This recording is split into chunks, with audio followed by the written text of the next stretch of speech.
adapting to love in this reality. With hope you can see, we struggle to be heroes rising. We believe a moja we can achieve. Rise to keep wave, come our flags of freedom to rise to keep wave, come our flags of freedom unrelenting. Flags of freedom to rise to keep wave, come our flags of freedom. Flags of freedom. Flags of freedom. Flags of freedom. Flags of freedom. Young kings and queen vijana boys the key. Upon is what I feel will dream jalopy. Listen not, tomorrow will rain. Pour on me, please quench my thirst. Bring in peace, oh that's my wish. Kenya, yeah, money, yes, see together. Beautiful people, yeah, Mama Africa. See the sun rising, we go get up. For the better, salute, we achievers. Hakuna kulala, I'm not ready for game, I'm not ready for blame. For the choice I make, yeah, for the choice I make, yeah. Rise to keep wave, come our flags of freedom to rise to keep wave, come our flags of freedom unrelenting. Flags of freedom to rise to keep wave, come our flags of freedom. Flags of freedom. Flags of freedom. Flags of freedom.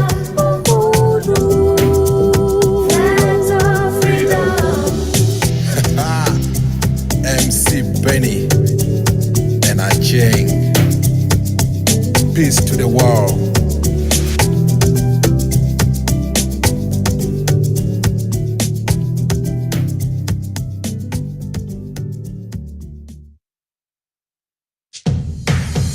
Tusonga mbele mama Afrika, Afrika,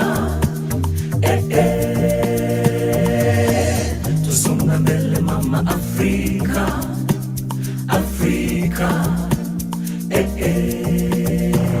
What can we do to reduce unemployment? Can we be job creators rather than just job seekers?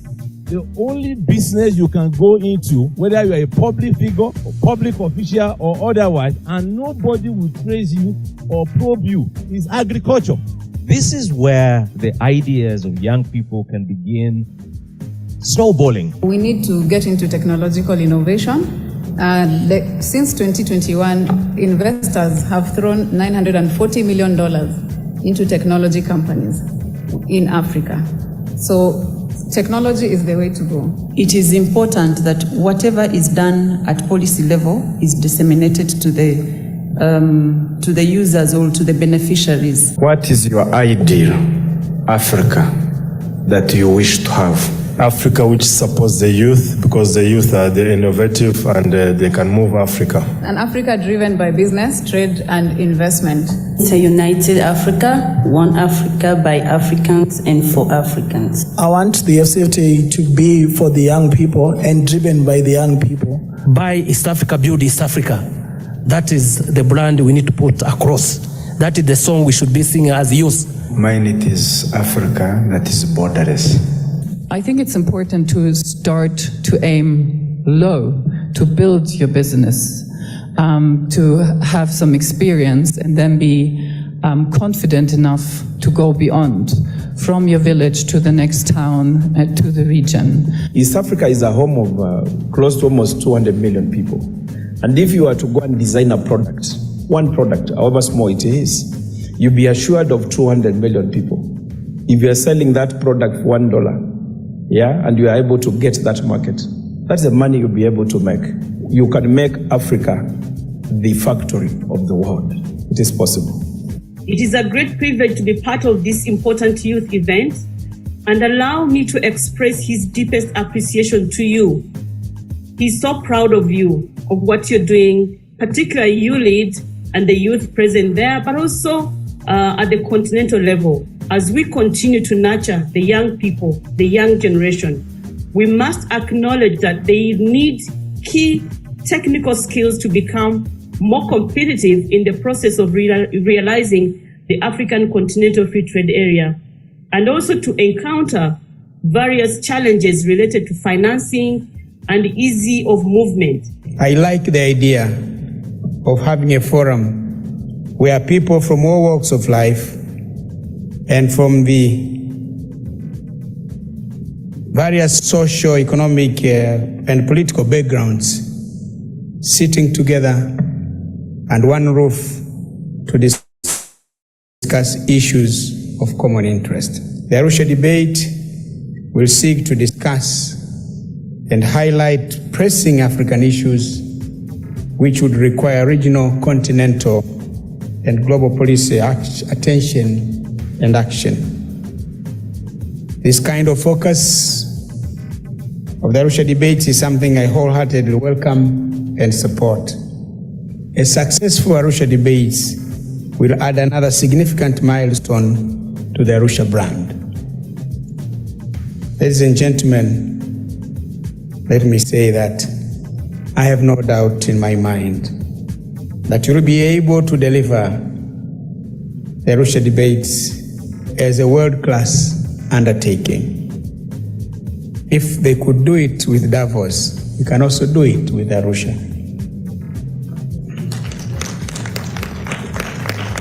Excellencies, ladies and gentlemen, after those many words, it is now my singular honor and pleasure to declare the inaugural Arusha debates officially open. Best of luck. Tusonga mbele mama Afrika, Afrika, Tusonga mbele mama Afrika. Tusonga mbele mama Afrika, Afrika,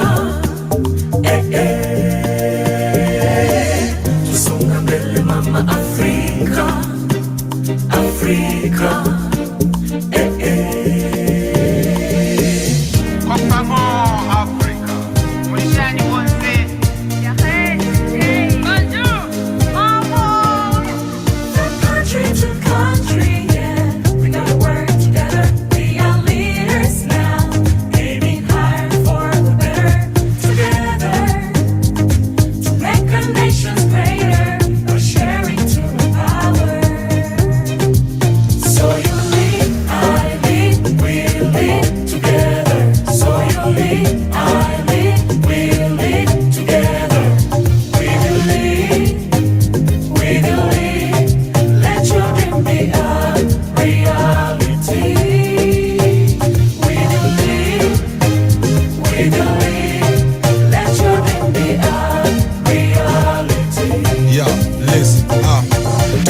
shape young men and women with the pillars, with the future. Here we are, let's join together with ability to change communities, with love, with peace, to respond to our need, to call for unity. Africa, hear me cry, never leave me alone. As I see light in the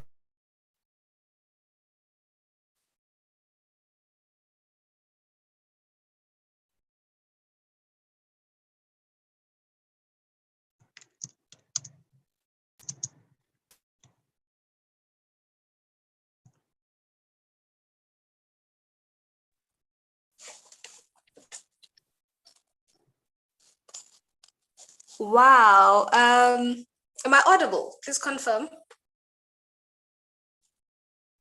Yes, we can confirm that we can hear you, leadership. Great, cool. Thank you so much. Good evening, Africa. I hope everyone is well. Well, thank you very much. Thank you very much for the lit. I hope everyone is well. So my name is Tembela Msibi, and I'm from the Kingdom of Eswatini in the South. Sanibonani, I hope you've had a great day today, because honestly, we're going to have a really amazing conversation around the AfCFTA implementation strategies. So I hope you're really geared up for this one. And we have a very brilliant panel today, rather. and they're going to really be sharing their expert knowledge and their expert knowledge and their opinions about the topic. So if you don't already know about the AfCFTA Engage series, let me plug you. So what we basically do here is to gather the whole of Africa just to have a conversation. But the conversation is mainly about economic integration. And of course, it's about inclusion, because it's quite important that we ensure that we come together and have a dialogue about the Africa that we want. And I'll hand over to David right now, our chairperson, just to for him to make his opening remarks and to welcome us. David, are you there? Yes, Tembela. Thank you so much. Thank you, colleagues, for joining in. Sorry, I am not at my working place, so my camera will be off for now. But I should say thank you for joining, all of us. Thank you. Today, I'm excited about this topic today. Why is because of one thing. And I think as I was thinking through what I should say, I should note that the AfCFTA, maybe I will beg to be corrected by the panelists and the team here, but the AfCFTA is it's the first African Union instrument that has garnered member state support ever. And now we have what we call now the AfCFTA National Implementation Strategies. Of course, one that many people are looking at the roadmap to the successful implementation of this amazing agreement. But now the questions now arise is, will it really deliver, knowing the challenges that Africa is facing when it comes to implementation? So the question now will be, will the national AfCFTA implementation strategies deliver their mandate as it's envisioned by not only the AfCFTA Secretariat, but different players in the AfCFTA implementation processes? So colleagues, I will not say much because I know we have an amazing panel. And I think as I was inviting colleagues joining in, they're like, no, it's an all-female panel. But I'm like, no, it's a male panel. But again, I am always excited to have an all-female panel. Why? Looking at our trade in the African continent, the bigger percentage, trade affects mainly women. Over 80% engage in small and medium business, cross-border trade. So having women plug in full-time to the implementation processes is something that really excites me, because they are the key players in the trade. And I'm not saying male don't play. So men, most of them decided to go into the trade governance where, of course, we have the ministers and so on. Of course, and I'm not saying women also don't participate, but looking at groundwork and the impact of cross-border trade, intra-African trade, the bigger impact is actually contributed by women. So that was my reply to a colleague. But again, it's not only an all-female panel. We also have our brother joining us also on the call. So allow me end here, but welcome all of you. Please leave your questions on the chat, and there will also be links being shared. The team will share the links for joining the advisory council. But I think before I end, it's important to note that the Youth Advisory Council was actually unveiled by His Excellency Wamkele Mene to just champion youth inclusion in the AfCFTA processes. But of course, our mother entity, ULEAD Africa, and of course, with collaborating partners like the East African Business Council, the East African Community, these are all players that are trying to see that youth at the forefront of AfCFTA implementation. So thank you so much, colleagues. And of course, lastly, we have the ULEAD Summit coming up in December. So it's something that I think I should prepare all of us on this call to actually come and join us. I think you've been seeing the videos of the last year's summit.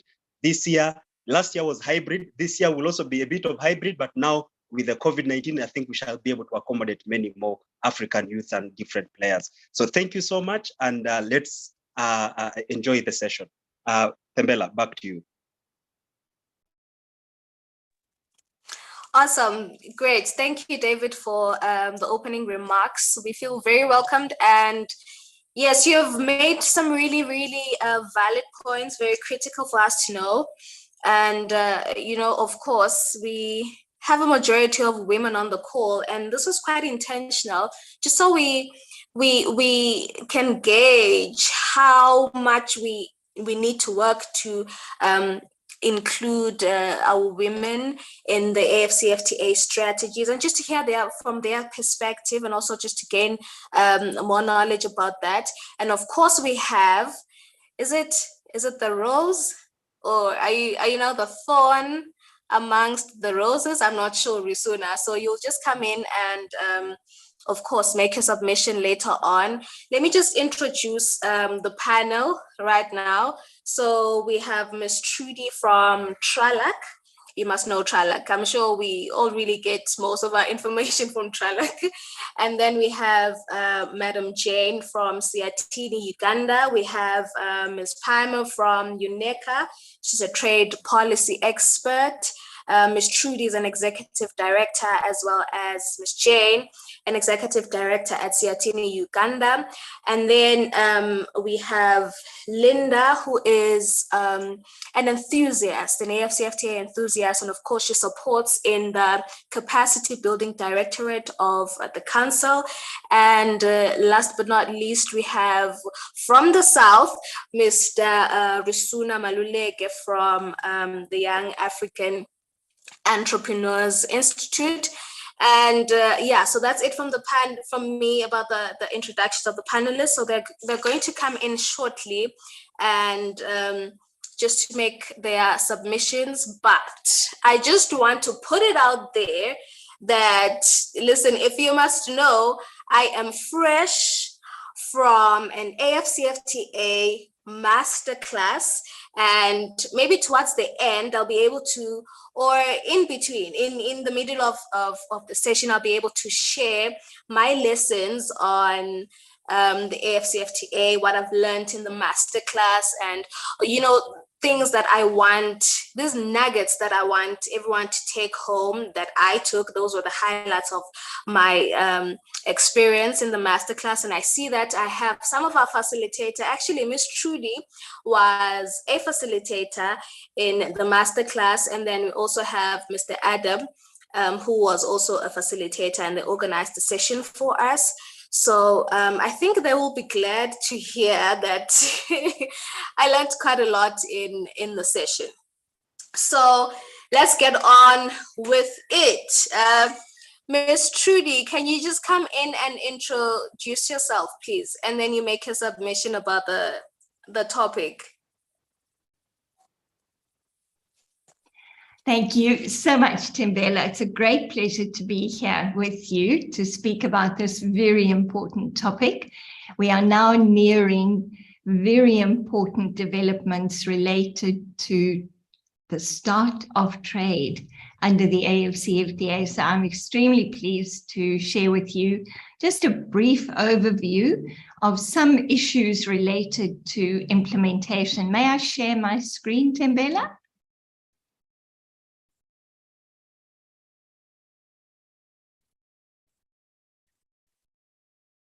I think you're on mute. Oh, pardon me. Anita, could you please allow Ms. Trudy to share?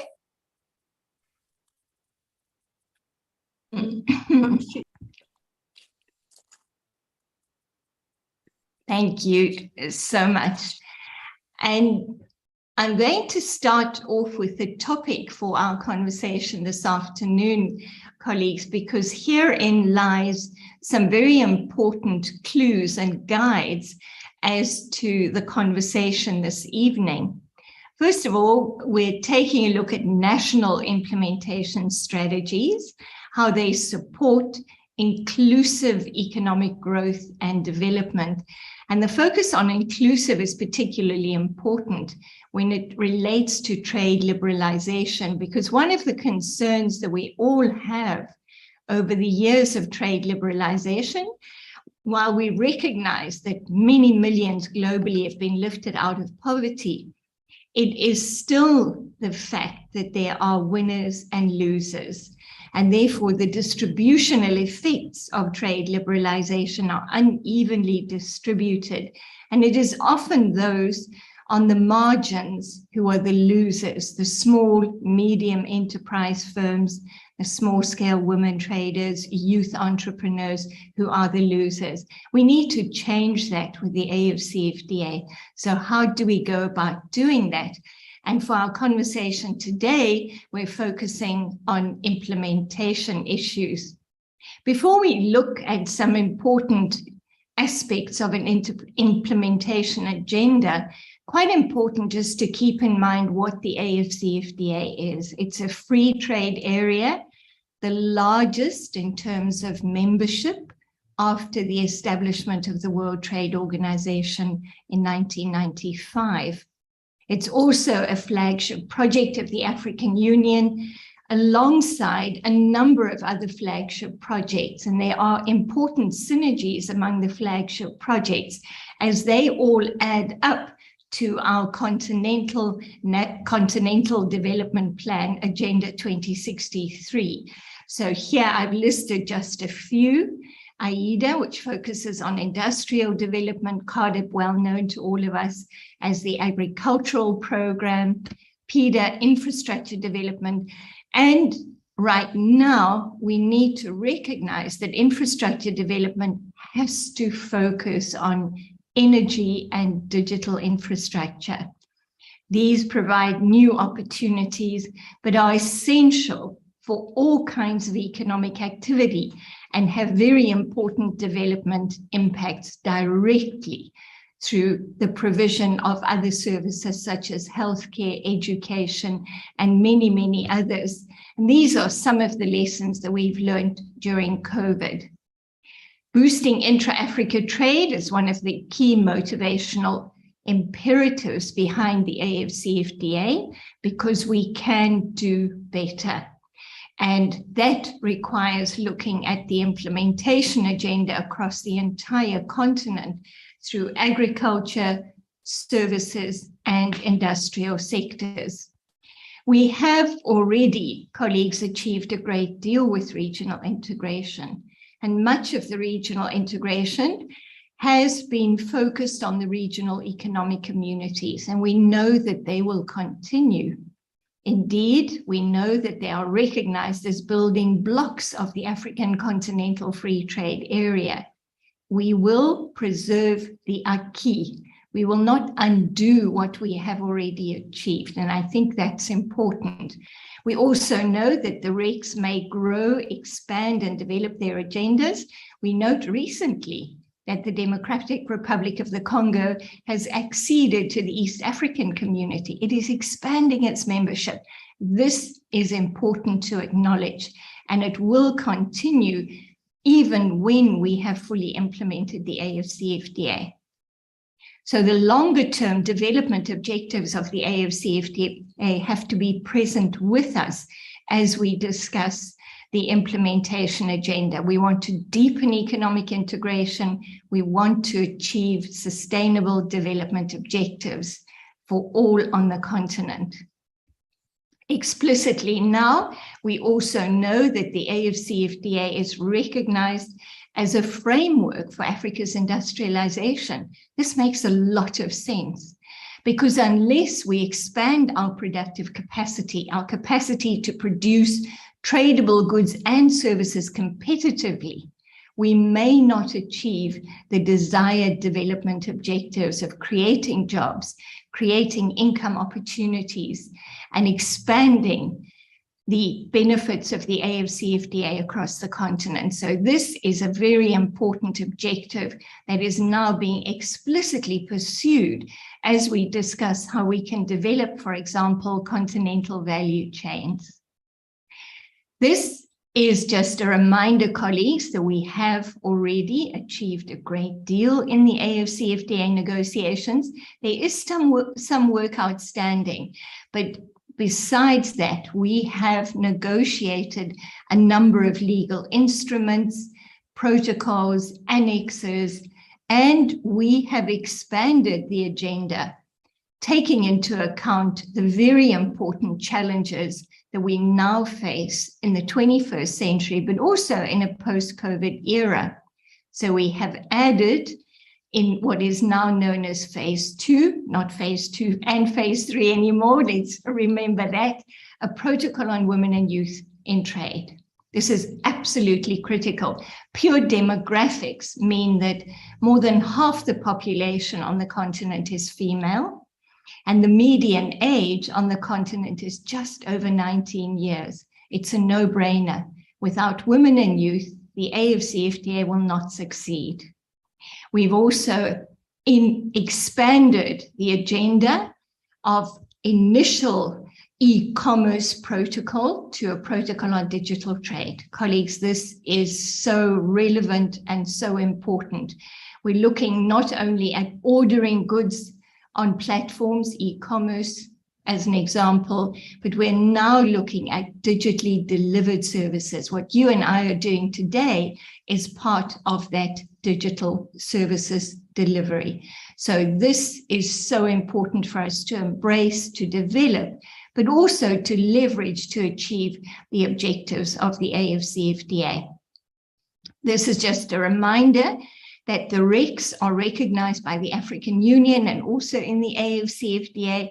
They continue, they have broad development agendas, focusing, for example, on tourism development, shared water courses, climate, education, and many, many other development agendas, which are extremely important in addition to trade and market integration.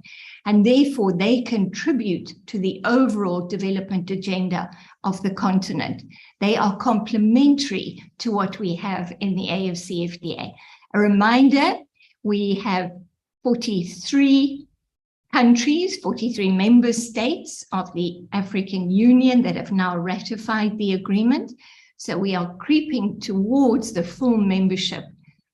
This is important. There are still a few countries that are in the process, and there are concerted efforts to work with them to become state parties as well. This I won't go through in the interest of time, colleagues, but just the important decisions that were taken by the Council of Ministers when they held their recent meeting at the end of July. They've made a decision to launch AfCFTA facilitated and guided trade. And we understand that that will be operational before they have their next meeting, which is towards the end of September. So there is pressure. We have to deliver now. The countries that will participate are listed here and are represented among us this evening: Kenya, Tanzania, Tunisia, Cameroon, Egypt, Mauritius, and Ghana. The products that they are going to start trading with initially are also identified. Those lists will grow. And these are some media reports that we're starting to see as this information is spread across all our constituencies. And I want to come back to the role of the media in implementation. But very importantly, if we think about a free trade agreement and even the comprehensive AfCFTA, it holds a lot of potential opportunities, but none are guaranteed. Implementation is one of those collection of initiatives that is absolutely essential for us to realize the opportunities in the AfCFTA. Who will implement? What will they implement? And how will that implementation open the routes to achieving the objectives of the AfCFTA and the opportunities that it holds? We look here to the parties, those sovereign states that are negotiating the AfCFTA, that have signed and ratified the agreement. They are the state parties. They have rights and obligations or commitments. They have to be implemented so that trade can begin.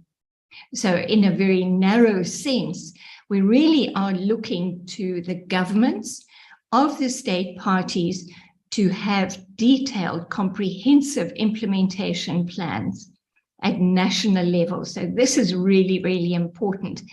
And there are a number of organizations, UNECA and many others, the AfCFTA Secretariat, that has worked with the state parties, many of them already, to develop their national implementation plans.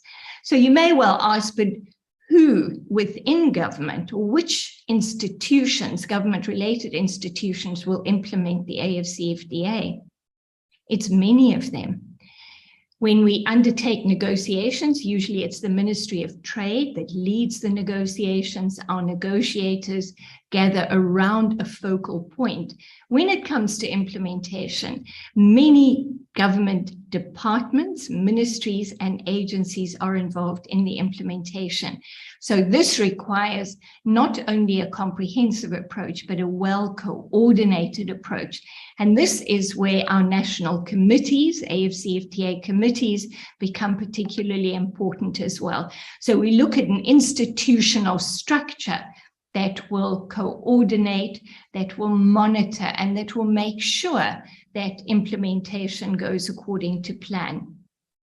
Practically, what has to happen is the state parties must become trade ready. They must update the tariff book. So if a consignment of goods arrives at a border post, then the customs officer will be able to consult the updated tariff book and identify the appropriate duty that will be levied. Those AfCFTA duties are only available if the rules of origin are complied with. Now, some agency has to issue the rules of origin certificates. Usually, it's the Revenue Authority, Customs or Revenue Authority. In some cases, this may be delegated to other institutions. The standards authorities must have the certificates of compliance that will need to accompany, for example, agricultural products. So these compliance arrangements that we have negotiated in the SPS and TBT annexes to the Protocol on Trade in Goods are important to assure that human, animal, plant health and the environment are indeed protected. Those are legitimate objectives. Trade facilitation, in other words, combining all the different agency activities at border posts as part of implementation.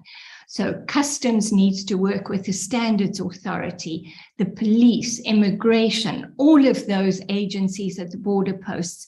They form part of the team that facilitate trade. Cross-border payments must be possible.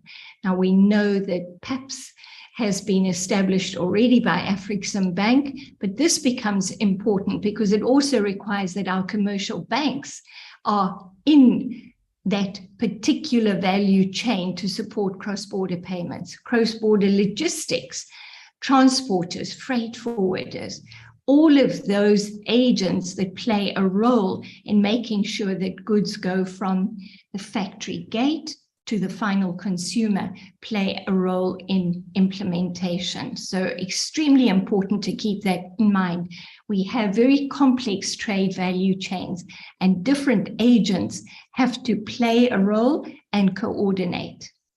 But very important, implementation also requires that all of the information about the AfCFTA, what is necessary to trade under this new arrangement, all that information must be known, available, accessible to all those who invest, produce, trade, and consume. So you and I as consumers are important here as well, because if we don't have access to that information, we may not be able to take up those opportunities and comply with all the necessary requirements to trade effectively under the AfCFTA. And this is, for example, where the role of the media and other important constituencies, for example, civil society organizations, labor organizations, become extremely important. Academia plays a role in disseminating information. This initiative this evening is part of the broader enterprise of the implementation of the AfCFTA. So I want to place a lot of information when it comes to implementation on access to information. None of us can make good decisions about anything if we do not have access to the appropriate, the correct, and timely information. And it's exactly the same for the AfCFTA. It's also important to keep in mind that we need to take a look at trade supporting infrastructure. This is again where we need to keep in mind the important role of digital transformation, digitization that is underway in many aspects of the trade value chain. So trade facilitation requires inputs of a number of services sectors, finance, communication, transport. All of those are integral to supporting cross-border value chain development, but also cross-border trade. These agents must know what is in the legal texts of the AfCFTA, what is in the legal compact, those different agreements that constitute together the African Continental Free Trade Area. There are many support and complementary initiatives, and we mentioned just a few here. Afreximbank, they are the premier trade finance institution on the continent, but they also provide other kinds of finance. And very importantly, they are the anchor for the Pan-African payment and settlement system. This could be a game changer, and in particular for small, medium enterprises, because it can reduce the transaction costs of cross-border payments. So it is part of facilitating trade, of implementing the AfCFTA. The AfCFTA Secretariat is playing an extremely important, multifaceted role. You will know, colleagues, that the e-tariff book was launched recently. This is where the information of all the applicable rates of duty are going to be found. So if you know the product that you want to import or export, and where from or where to, you will be able to identify the applicable rate of duty, the Rules of Origin Handbook.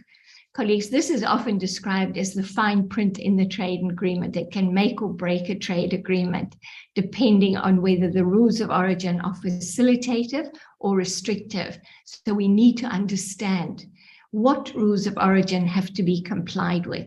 That's part of implementation. Training. Customs officers don't only have to understand customs and border management, they must know what the overall objectives of the AfCFTA are, so that they know how their role fits into the bigger role of implementing and facilitating trade under the AfCFTA. I've mentioned our initiative here this evening, extremely important as well, in terms of bringing information, making the AfCFTA accessible to all. Otherwise, it will not bring the development outcomes that we know it can, that we need to achieve the Africa that we want, the Africa that we need. Thank you so much.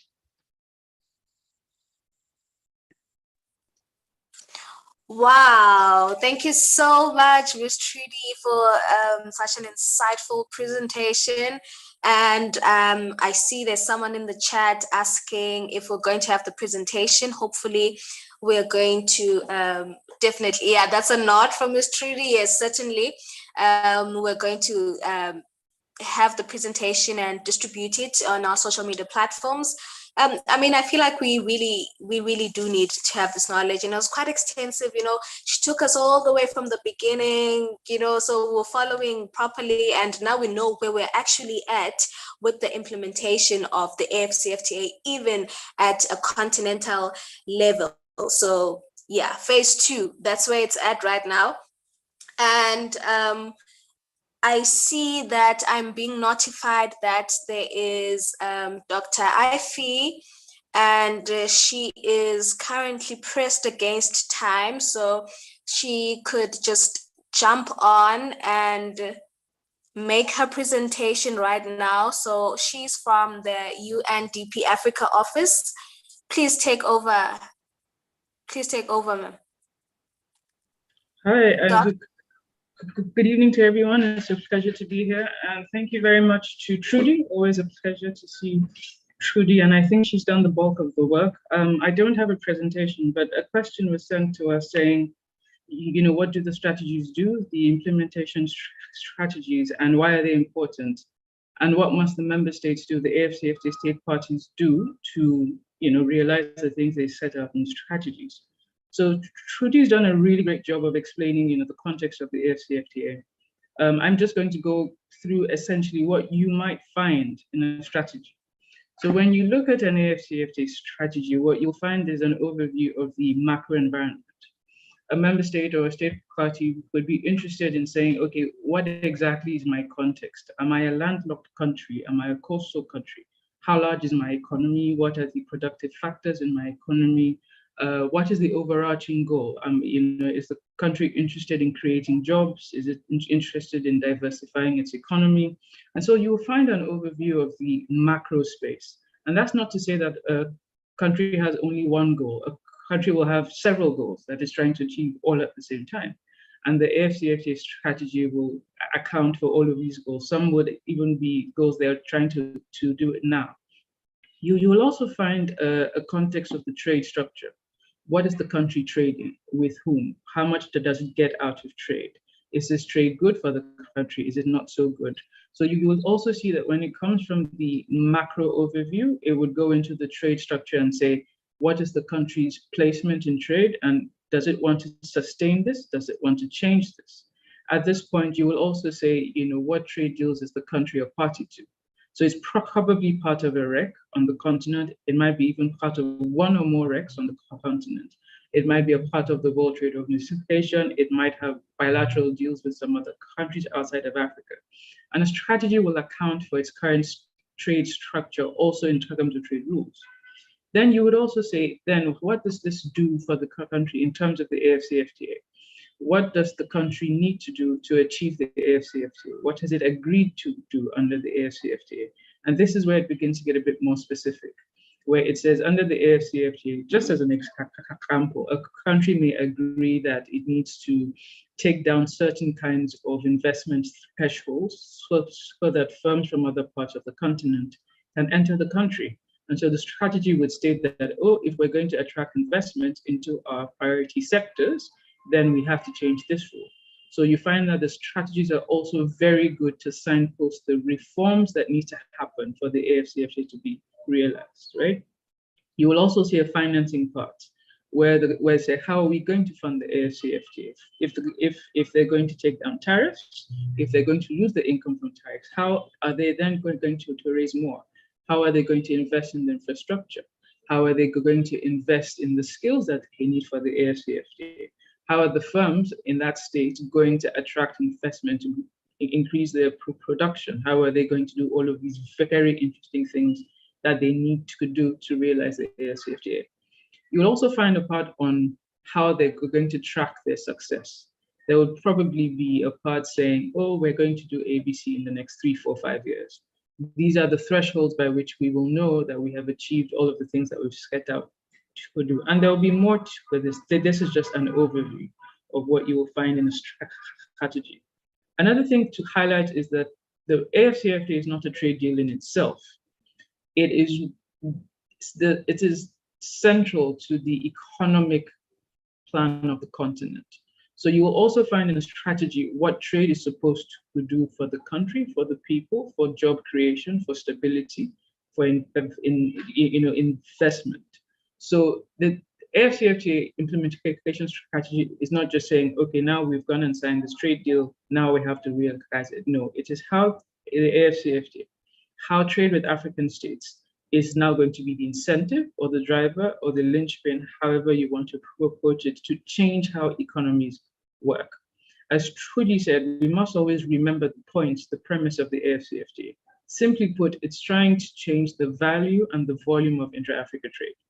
And why it's trying to do that is that when Africa trades with itself, Africans get more out of trade.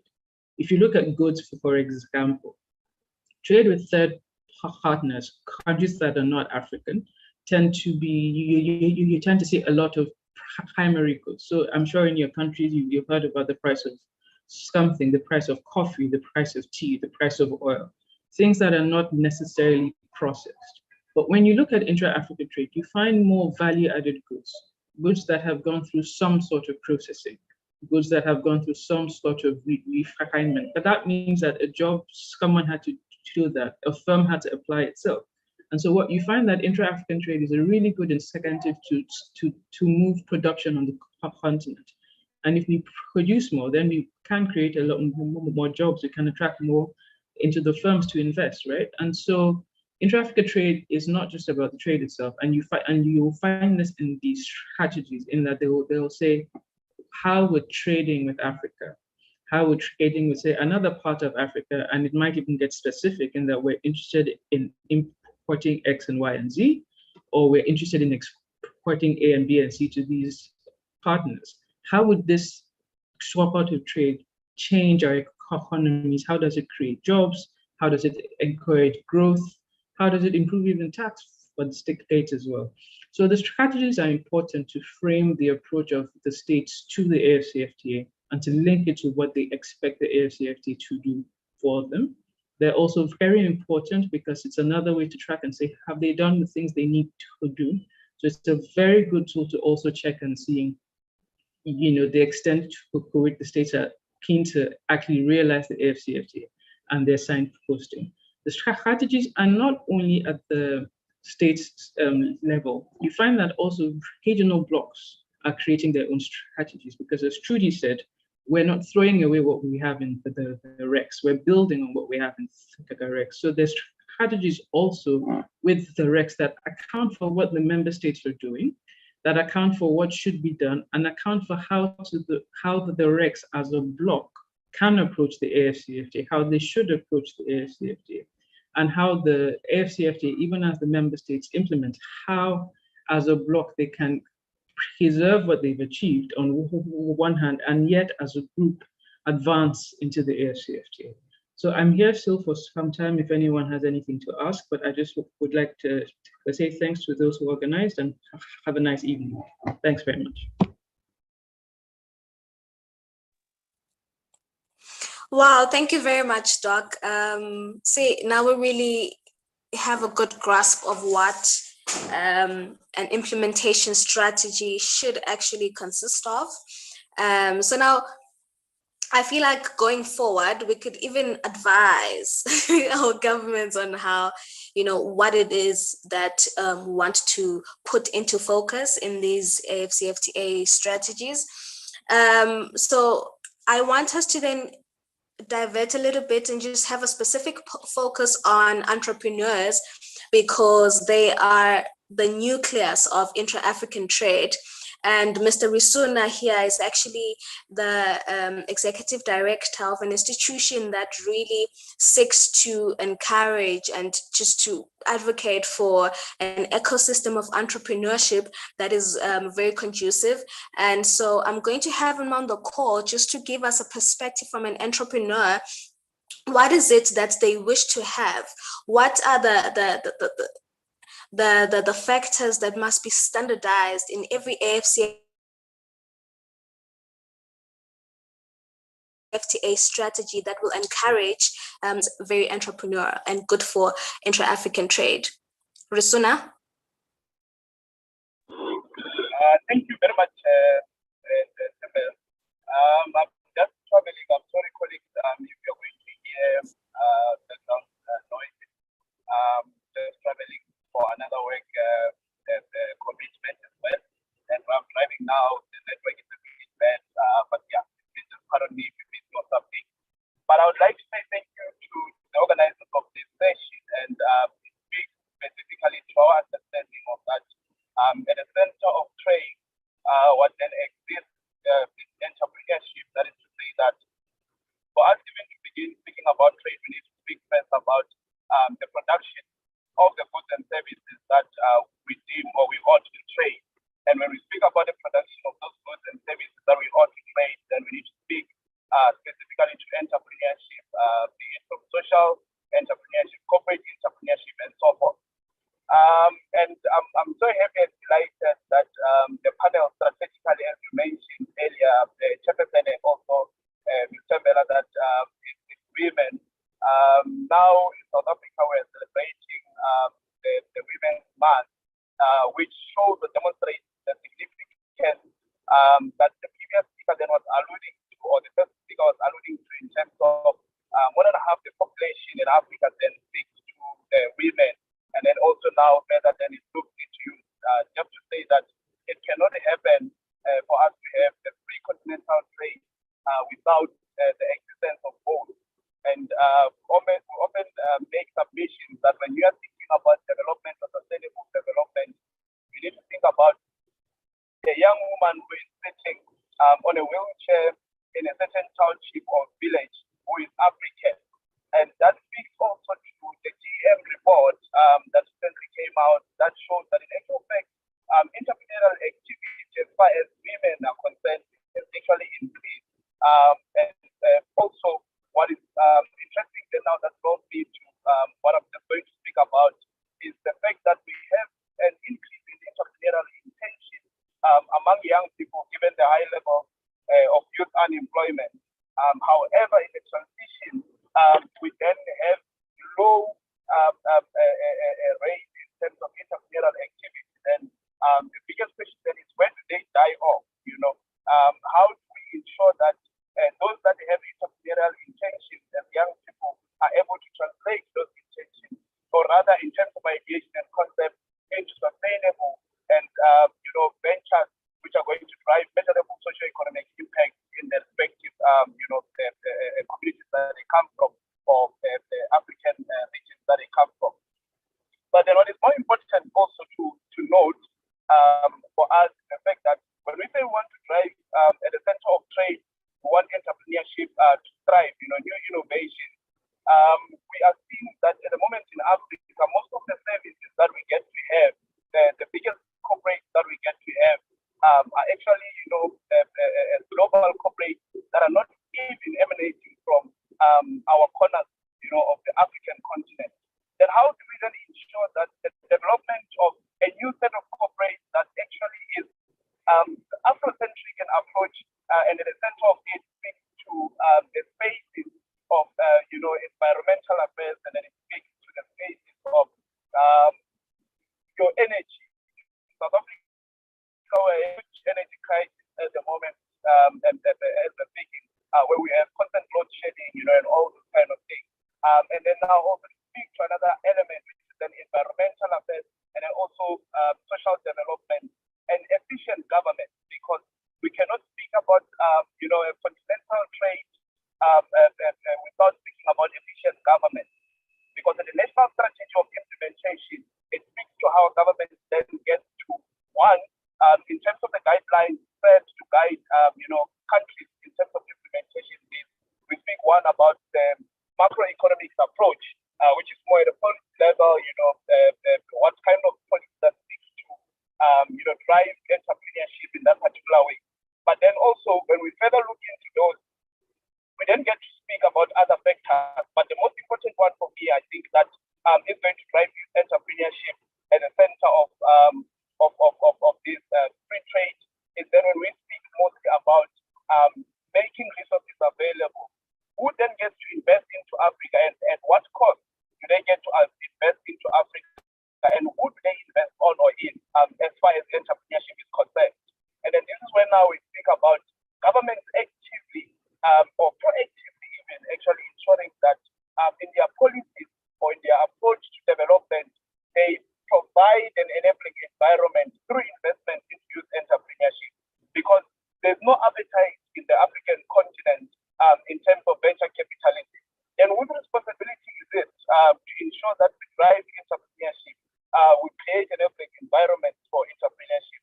It then should be at the center of that, the strategies that we're coming up with, from government perspective, to say that just think about a young person who is in a specific rural community or in a specific township in an African country, who does not even have the means, to survive by on a day-to-day basis.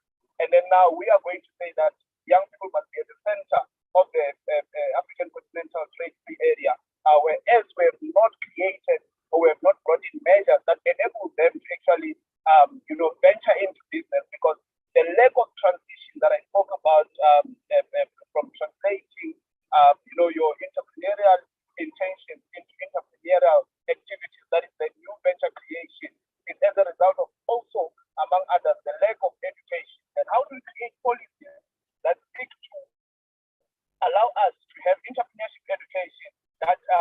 guide young people into venturing into business. In any case, those that are already in business, how do we then guide them through entrepreneurial education initiatives that will help them to sustain those businesses? Because it is one thing for me to start a business today, but it is another for me to have that particular business existing even tomorrow.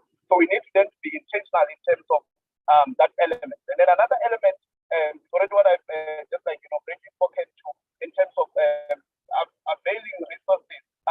The availing of resources in actual fact does not only speak to financial resources, but also some sort of other support, because at the moment, as I mentioned, that the big corporates that offer, your business development and consulting services are global corporates, and they're doing this at, insane profits. But then how do we ask ourselves the question of, if someone is, at the starting level, the chapter 10, when he opened, he spoke mostly about small businesses at the center of this, and also the first speaker spoke to that as well, to say that at the center of this, we need to be seeing small businesses participating. But how can we get them if these are not sustainable ventures in that particular way? So our enterprise development support initiatives also need to speak to that. But then another element that we need to further speak to chapter 10 as I near my submission, at the end of my submission, is that we need to then now look at when we are speaking about the continental trade area, we're then now touching on the matter of access to market. Because sometimes youth businesses are not looking for favors of donations or anything of that sort. What they are looking for specifically is the actual gaining access to market in that regard. And then how do we ensure that these guys get access to market? How do I trace someone with, how do I someone Prisuna.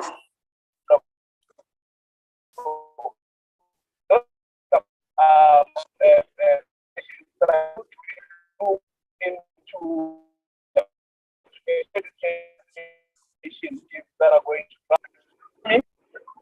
Hi, Tabella. Oh, you're breaking. You're breaking. Oh, okay. Now can you hear me now? Yes, much better now. Okay. So I was saying that number two then is in summarizing. Number two is just then look at enabling environment through availing of resources, and then the last part then is how to work together to create access to market. So this particular ecosystem then seeks to drive that. So thank you very much. Great, thank you very much, Risuna. So that was him from the Young African Entrepreneurs Institute, and great, that was a wonderful submission, and he emphasizes on resources, making resources available for entrepreneurs to tap into African markets. So we need to be able to penetrate into external markets. So entrepreneurs really need the support, even from their governments, the governments first, to be able to then become major producers of products, for exports. So that's quite important. So he raised that a very important point that we really need to note. And I want to then shift to Ms. Jane, just for her to also comment on the previous submission about making resources available, and also a submission about working with other countries, just coming together as RECs to make sure that we deliver. We deliver. So for economic integration to begin at the regional blocks, and for them to come together. So please speak to that, and also make your submission, please. Okay. Hello everyone. I'm glad to be here to speak to the young people about the the CFTA and how we can make it work for the people, for everybody, but especially for the young people and for the women and for all those people who are really marginalized. My Wi-Fi connection is a little bit weak because I'm somewhere, I'm not in office. I'm going to switch off my... Excuse me, Ms. Jane, pardon me. Yes, please. Oh, no, you are not fully visible on the frame of your video. Okay, I was saying I'm going to switch off my video because my internet connection is a little bit weak. I hope that's okay. I'm sorry about that. Not a problem. Okay, then. Thank you so much. Now, what I'm going to talk about, because the previous speakers, Dr. Ife and Trudy, have done a very good job. I had some challenges getting what Yusuna was saying. I picked a few things, but I think they have given a very good background to what I'm going to say. And what I'm going to say refers back to the question which you sent us regarding the national implementation strategies, that CFTA, national implementation strategies, whether these will quicken the CFTA implementation and spur economic growth in African states. That's what I'm going to refer to. And I want to also address myself to how we can be able to make the national implementation strategies work for all of us, for our countries. Trudy has given a background to the CFTA negotiations and to the context. A number of countries are developing their national strategies, like Cameroon, Ivory Coast, Kenya, and some are in the process of developing these implementation strategies. And as Dr. Ife pointed out, the purpose of these national strategies is to harness the opportunities presented by the CFTA. The UNECA, the Africa Union, ATPC, and EU have provided very good guidelines. You can go and search them, the guidelines on how to come up with implementation strategies. For me, I think the implementation strategies are really important because they will help us at the national level to identify key opportunities and also to identify priority sectors. And these are the guidelines which have been given by the UNECA. And also identify constraints, for example, supply capacity constraints, whether policy, whether skills, whether institutional, and also on how to overcome those constraints. But the guidelines also provides for a monitoring and evaluation framework to see whether the implementation is on track. There is also the issue of communication, a communication plan. And I think Trudy addressed this issue, that it's very, very important for the implementation strategies to have a very vibrant communication plan so that everybody, all value chain actors are aware of what's going on. Because what we have realized, we work within Uganda and the East African community, there is very little information about what's going on in the CFTA, what's being negotiated, and what will be negotiated. And I think that that the implementation strategy should also address issues around inclusiveness, how the women, the youth will be included. But for me, what I want also to really address is whether we need a standalone implementation strategy for the CFTA, because the implementation strategy goes with a national committee. And my position really is that maybe we don't need a standalone implementation strategy for the CFTA, because the CFTA is like any other market. For example, in East Africa or other regions, we have our RECs. We have the EAC, we have SADC, we have ECOWAS. But for example, we have also the tripartite. We have the EU trade under EBA. We have the AGOA. And in fact, for us in Uganda, for AGOA, we developed an implementation strategy on its own, but I haven't seen how it's being used. So my position really is, because we are going to fragment our implementation strategies, then have national committees, it's important to see how we consolidate our national export strategy, so that we have sections within that national export strategy. For me, that's a proposal. Then two, when you look at the guidelines provided for the implementation strategies, they talk about priority sectors, yet trade is about a specific product and a specific market. So the strategy should go down to look at the product. What are those products which are going to be traded?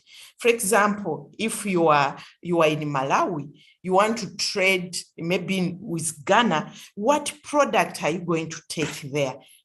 And I think Dr. Ife raised this issue. What are the specifications? What are the qualities? What are the issues around rules of origin? So you need to be clear. And at the end of that day, that's when you decide whether to go for that market or not, or to look for an alternative market. So the strategy should be clear about the product and the product specification and the market specification, so that there is that link. Then I think it's important also to clearly indicate the supply capacity constraints. If, for example, as a young person, you want to market maybe something to Egypt, you need also to indicate what are the constraints if I'm to enter that market. Because in trade, we have what we call market access and market entry. Market access is about signing the CFTA. CFTA provides for market access, but market entry is about entering, putting products on that market and sustaining your product on that market. That's market entry. So we need also to look at clearly the supply capacity constraints. Who should do what? What should be the role of the state? It's important that the state plays a key role in all this, in building capacity, providing information, ensuring that, we can be able to have market entry. And for me, I think most countries have national export development strategy. They can be updated to take into account new markets. And I think the concentration should also be on products. I want to give you an example of Kenya. Kenya recently negotiated an avocado market to China. They are also expanding to South Korea and also to EU. So you can be able to have your product and be able to look at what are those specific specific qualities, SPS measures, which a certain market want. For example, you have your avocado. Automatically, an avocado to China might be different from what EU wants, but it's still an avocado. Let me give you an example. China started with saying they wanted frozen avocados. But then they negotiated and they said you want fresh avocados. So you can be able to have one product, but diversify the markets. There is also the issue of regional implementation strategies. We need to add on from our national implementation strategy. We need also to develop regional implementation strategies. We need regional value chains because, and Trudy raised this issue, the CFTA is using the REX as building blocks. So let us also look at regional value chains. And you as young people, if you are to break into a market big time, you need regional value chains. So that's also important, but we also need a strategy for us to go back, look at what needs to be done, who is doing what, and all that. We need to be also clear that negotiations are still going on. And again, Trudy pointed out all those negotiations in phase 2. So our strategies we are making is for phase 1 on goods and services. But it's important as young people that you should be involved in the negotiations. If the negotiations are not good, if the deal is bad, even if you make a good strategy, it won't work. So please be part of the negotiations.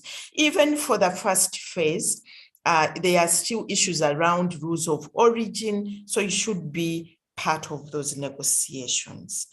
I think I will stop there. Thank you so much. Thank you very much for your submission, Ms. Jane. Very comprehensive, very insightful as well. And you're also speaking to the lack of information, because besides the fact that as a continent, we may be in information asymmetry, but also as young people, to be able to penetrate these spaces, how do we go about doing that? And I find people in my DMs, in my inbox on social media, just wondering, where are we at now? So what's happening? How can one be involved? How can one be part of the consultations and negotiations?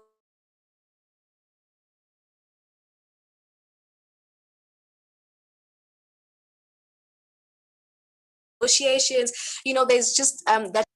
This is what we want to do as the AfCFTA Youth Advisory Council, and it's very critical because we also learned in the AfCFTA Masterclass about reporting on the AfCFTA.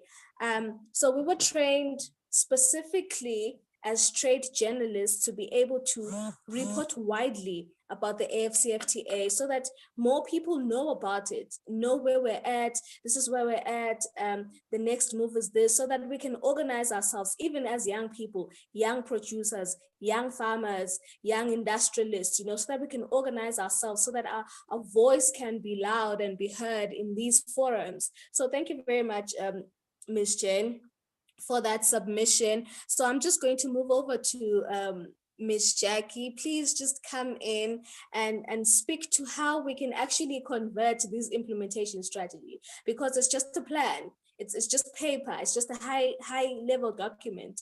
How do we then convert that into a real economic growth? Hello, thank you, Tembela. So my name is Jackie Pimer. I work with ATCP, which is part of the Regional Trade and Regional Integration and Trade Division with the East Africa, with the Economic Commission for Africa. I had a small presentation that I'd like to share. It will answer some of the questions that you've put to me, Ms. Tembela. So I'll just go ahead and do that. And then, during the discussion, just answer some of the questions. I'll start from the beginning because it will help me be systematic. So after signing of the AfCFTA agreement in 2018 in Kigali, the state parties decided to make national strategies, and the Conference of African Ministers agreed to give the mandate to ECA to help countries to develop these strategies. So the first plan of action was, of course, to develop the guide. Can you hear me? I don't know if I got. Yes, you're audible. Okay. So the first, thank you. The first plan of action was to develop a guide to support countries that are developing these implementation strategies. That guide was developed together with the African Union Commission. At the time, we didn't have a secretariat.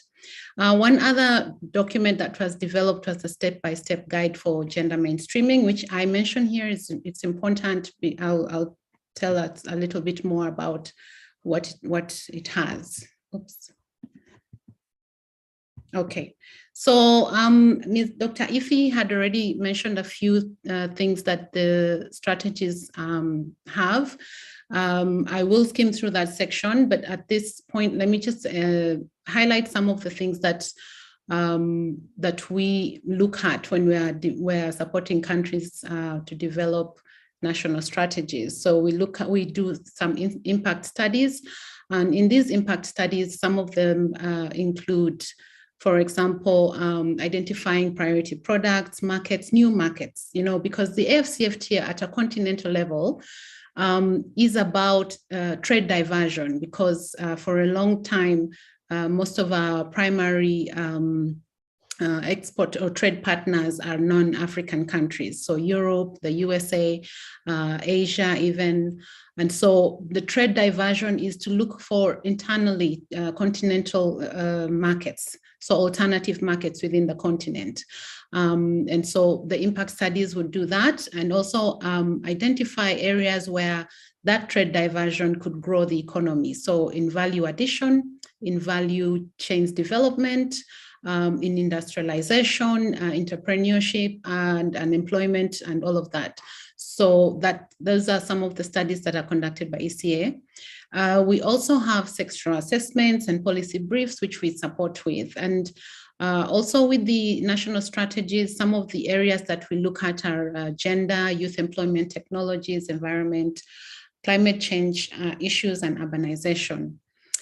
Another way, one of the things that we are particular about in our support is stakeholder engagement. So they're very consultative processes in the development of the strategies.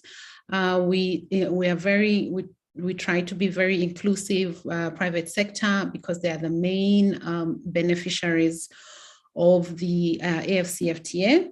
Of course, the CSOs, academia. Academia is very important because we build capacity with academia on supporting the AfCFTA in general, but also with research and development. We need more research in the continent that is very specific to our context.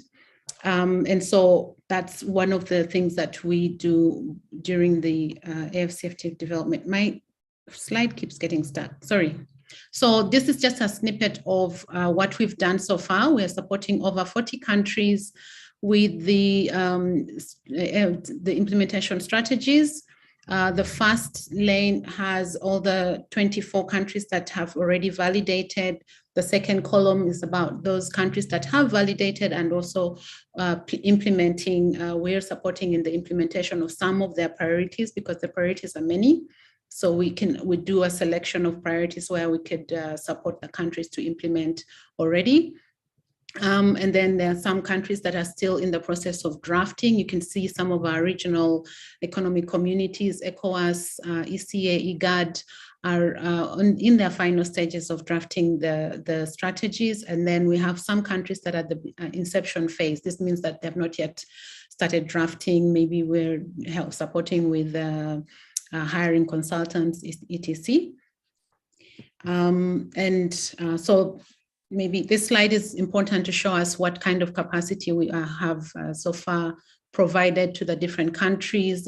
So capacity building trainings and sensitization, sectoral or competitive strategies. So apart from the main AfCFTA strategy, we usually could do studies or policies for a specific country at their request, of course, and where there's a gap.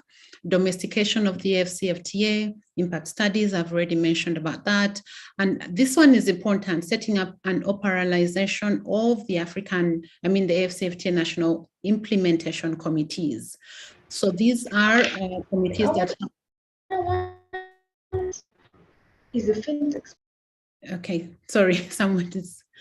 yeah, so these committees are supposed to be inclusive and help to foster the specific objectives that have been highlighted in the strategies, and also they coordinate the implementation of the specific objectives. Yes, and then we have, of course, targeted interventions, sometimes in capacity building or just holding conferences and sensitization for women and youth, and also persons with disability. So yes, I wanted to highlight gender mainstreaming. I had already mentioned the step-by-step guide that we have to support in the development of the strategies. When the gender mainstreaming is I had listed it as a cross-cutting issue, but that doesn't mean that it's a smaller issue. It is supposed to be considered at every step of the development of the strategy, the framework of it. So Dr. Ife had given us a snippet of how the strategies are structured. And some of this is, the macroeconomic framework, production and trade. And in here, for the gender angle, you need to look at the areas that, women and men perform the most, in the risk and mitigation strategies, for example. You need to figure out what policy changes, how the policy changes affect women or the youth. But for women, for gender inclusiveness, just to try and find a way to level the playing field. For example, sectors, we probably already know how the textile industry with the AGOA and all of that has affected women once the factories close, because the majority of the seamstresses are women and are jobless and need to be reskilled. Some of those things are policy-related matters that you need to put in mind when you're developing strategies like that. So then the other important part, of course, is identification and prioritization of production and trade opportunities. The consultants and the country is encouraged to look at areas which offer opportunities for women. And why women? Gender is not just about women, but it is. Research has shown that women are disadvantaged the most because of our culture, because of just the way that we have, the society has categorized or given gender roles to the women and disadvantaged them. So the other thing I would like to say on this slide is actually the monitoring and evaluation plan and the communication and visibility plan. So the strategies are usually short-term, medium-term, and longer term. So 5, 10, and 15 years plans, right? So they have the strategic document itself has a section which has specific objectives. So objectives that are either, for example, institutional arrangements that need to be put in place for the AfCFTA implementation, capacity building, regulatory reforms, and other issues. So you need the monitoring and evaluation plan allows the country to actually go back regularly to check whether those particular activities have been carried out under the specific strategies. And the communication and visibility plan is very important. This, I think, Trudy mentioned about how it's important for us to be transparent. I call it transparency. in our both in the strategic development, both to the private sector, but also to the other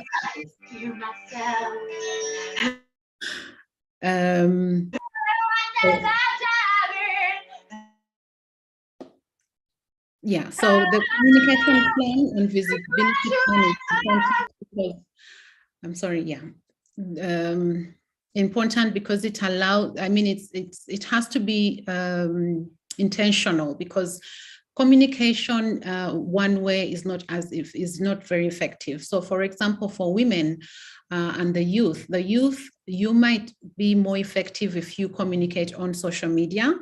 And for women, you could do it in different ways. The studies have shown that they're not regularly, on the internet, or they're the ones that have the least, they're the ones who least own smartphones, for example. So the way that is communicated, the strategy and the AfCFTA should be intentional to meet the specific audience. I already talked about the implementation committees and that they should be representative, so I'll not take more time on that. So how is it benefiting women? The AfCFTA intra-Africa exports on agriculture and food in particular will increase for women between 20 and 35%. This is research that ECA has done. Why? Because women have been the backbone of agriculture in Africa, on the continent, but they also are smallholder farmers and traders, the MSMEs. In manufacturing as well, we have a reasonable workforce that are women and also the youth. The intra-African exports will increase by 25 to 30% by 2045. And also access to cheaper raw materials with trade liberalization. So this would integrate more women and youth in the economy. So the gender approach actually is very complementary. We look at inequalities and how the non-tariff barriers and other issues affect women empowerment and access to finance, for example.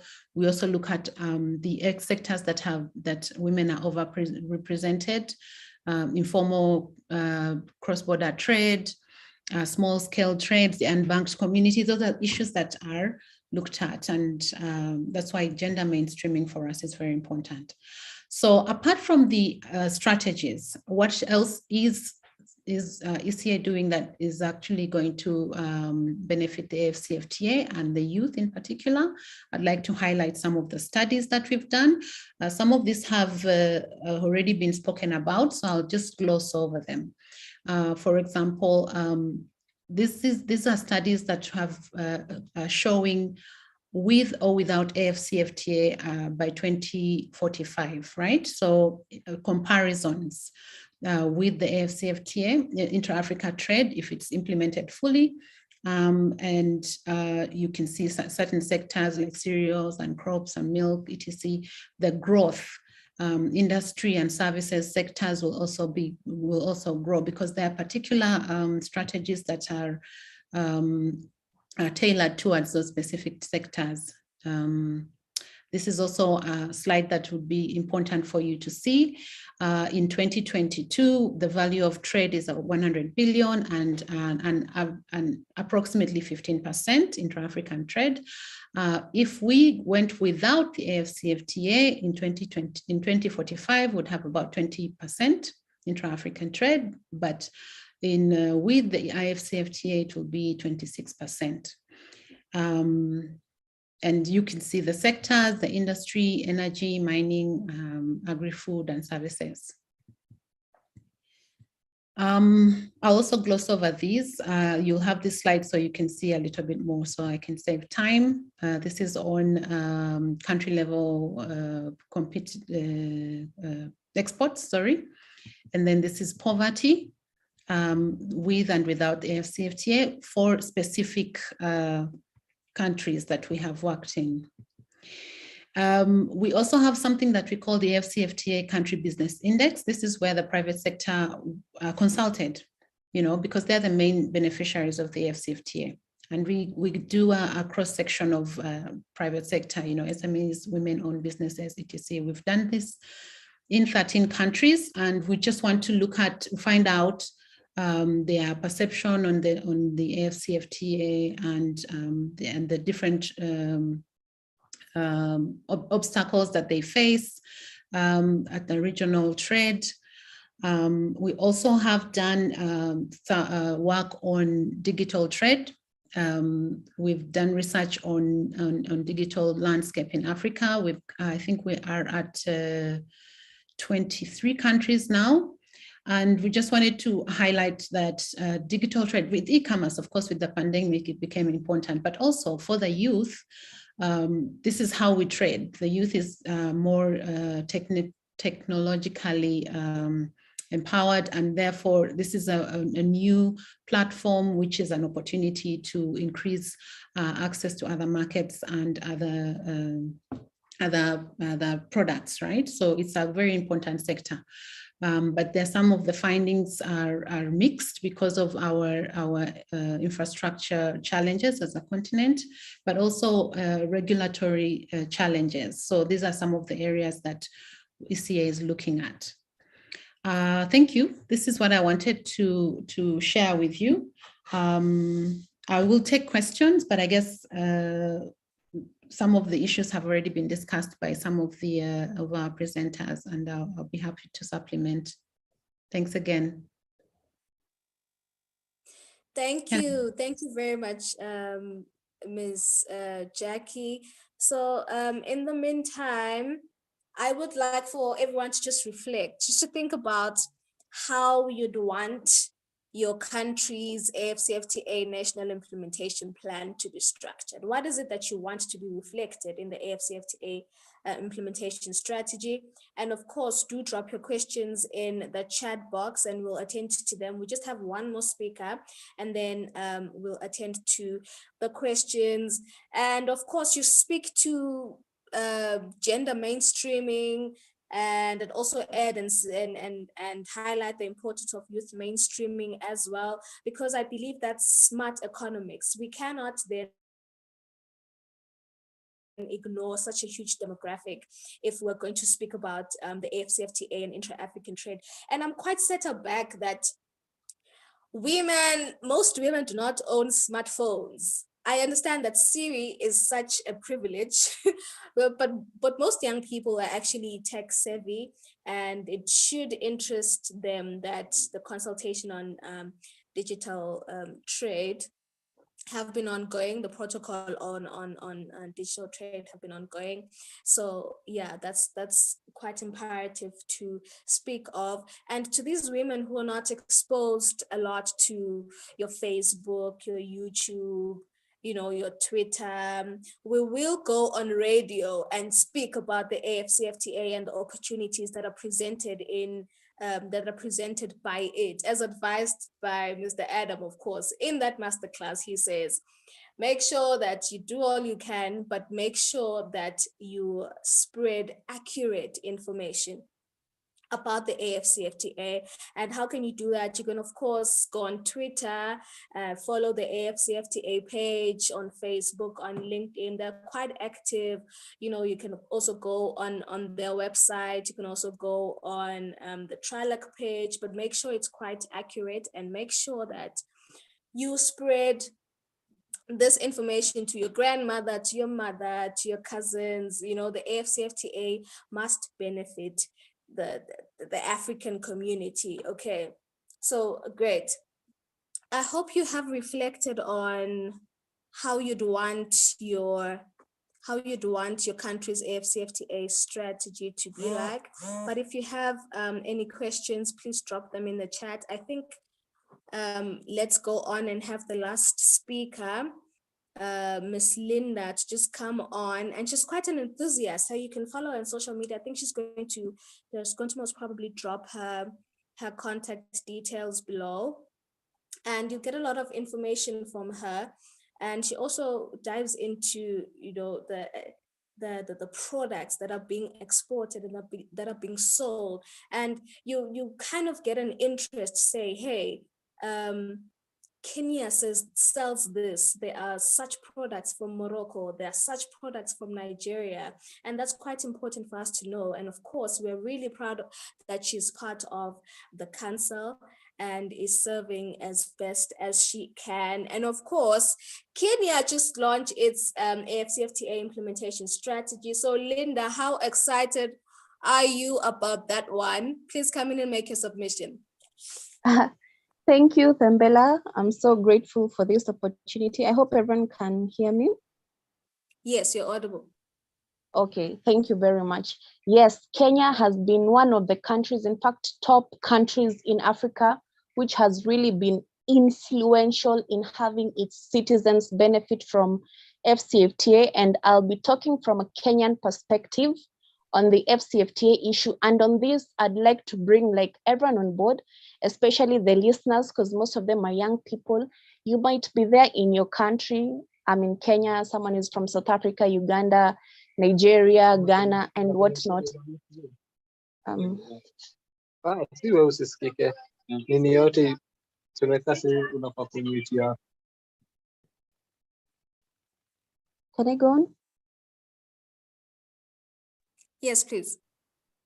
Okay, and seated there, you might be wondering, as an unemployed youth, as someone who wants to start business, as a young person who has graduated, how will I benefit from AfCFTA? So here in this discussion, in the list of attendees, we have people from different sectors, unemployed, employed, and I'll be bringing all of you on board into this. So in the past few weeks, Kenya and Ghana have been the two countries that have really been instrumental in bringing its people on board.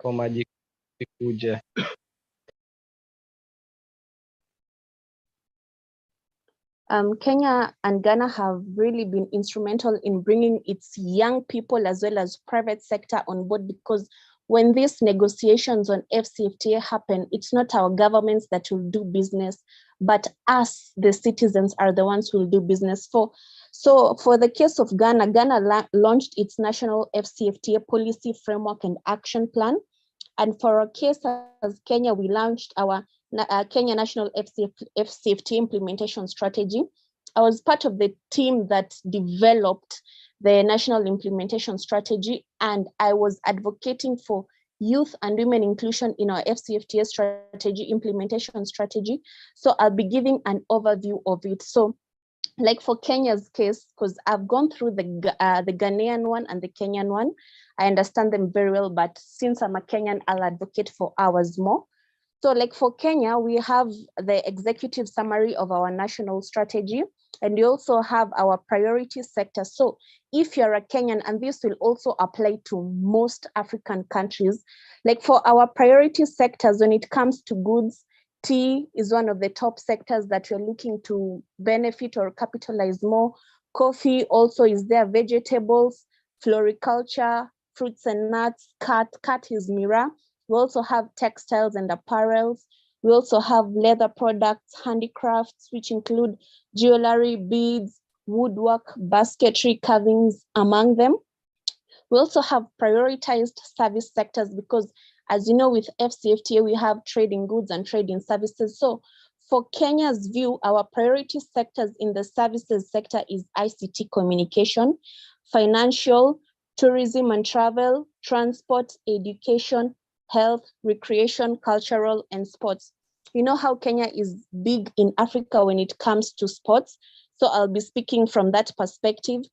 So when it comes to young people in Africa being part of their national strategies, you can be part of your national strategy as a delegate, and as a delegate, you get to explain your experiences as a young person. Why haven't you been able to capitalize into the export market opportunities? Give your challenges to your government and have them put it into the strategy.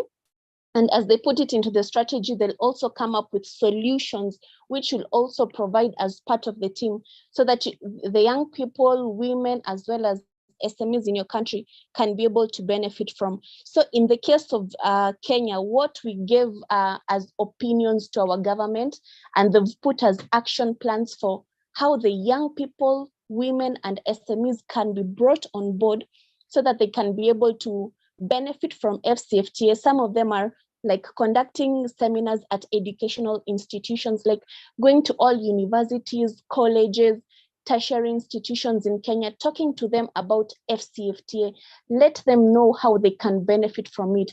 We also have engaging them in radio discussions on AfCFTA. Like sometimes in our radio shows, we always discuss things that are not of relevance to the country. So we can take such airtime during radio talk shows to discuss more about AfCFTA.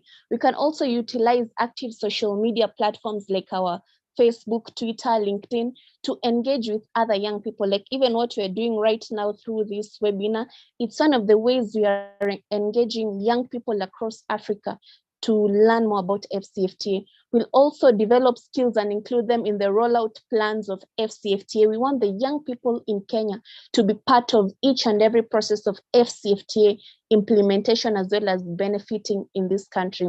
We'll also engage the private sector with which the young people are part of. We'll engage them with programs on AfCFTA. Like with the programs, there'll be sensitization programs, capacity building programs, advocacy programs, so that they can be well informed and aware of AfCFTA.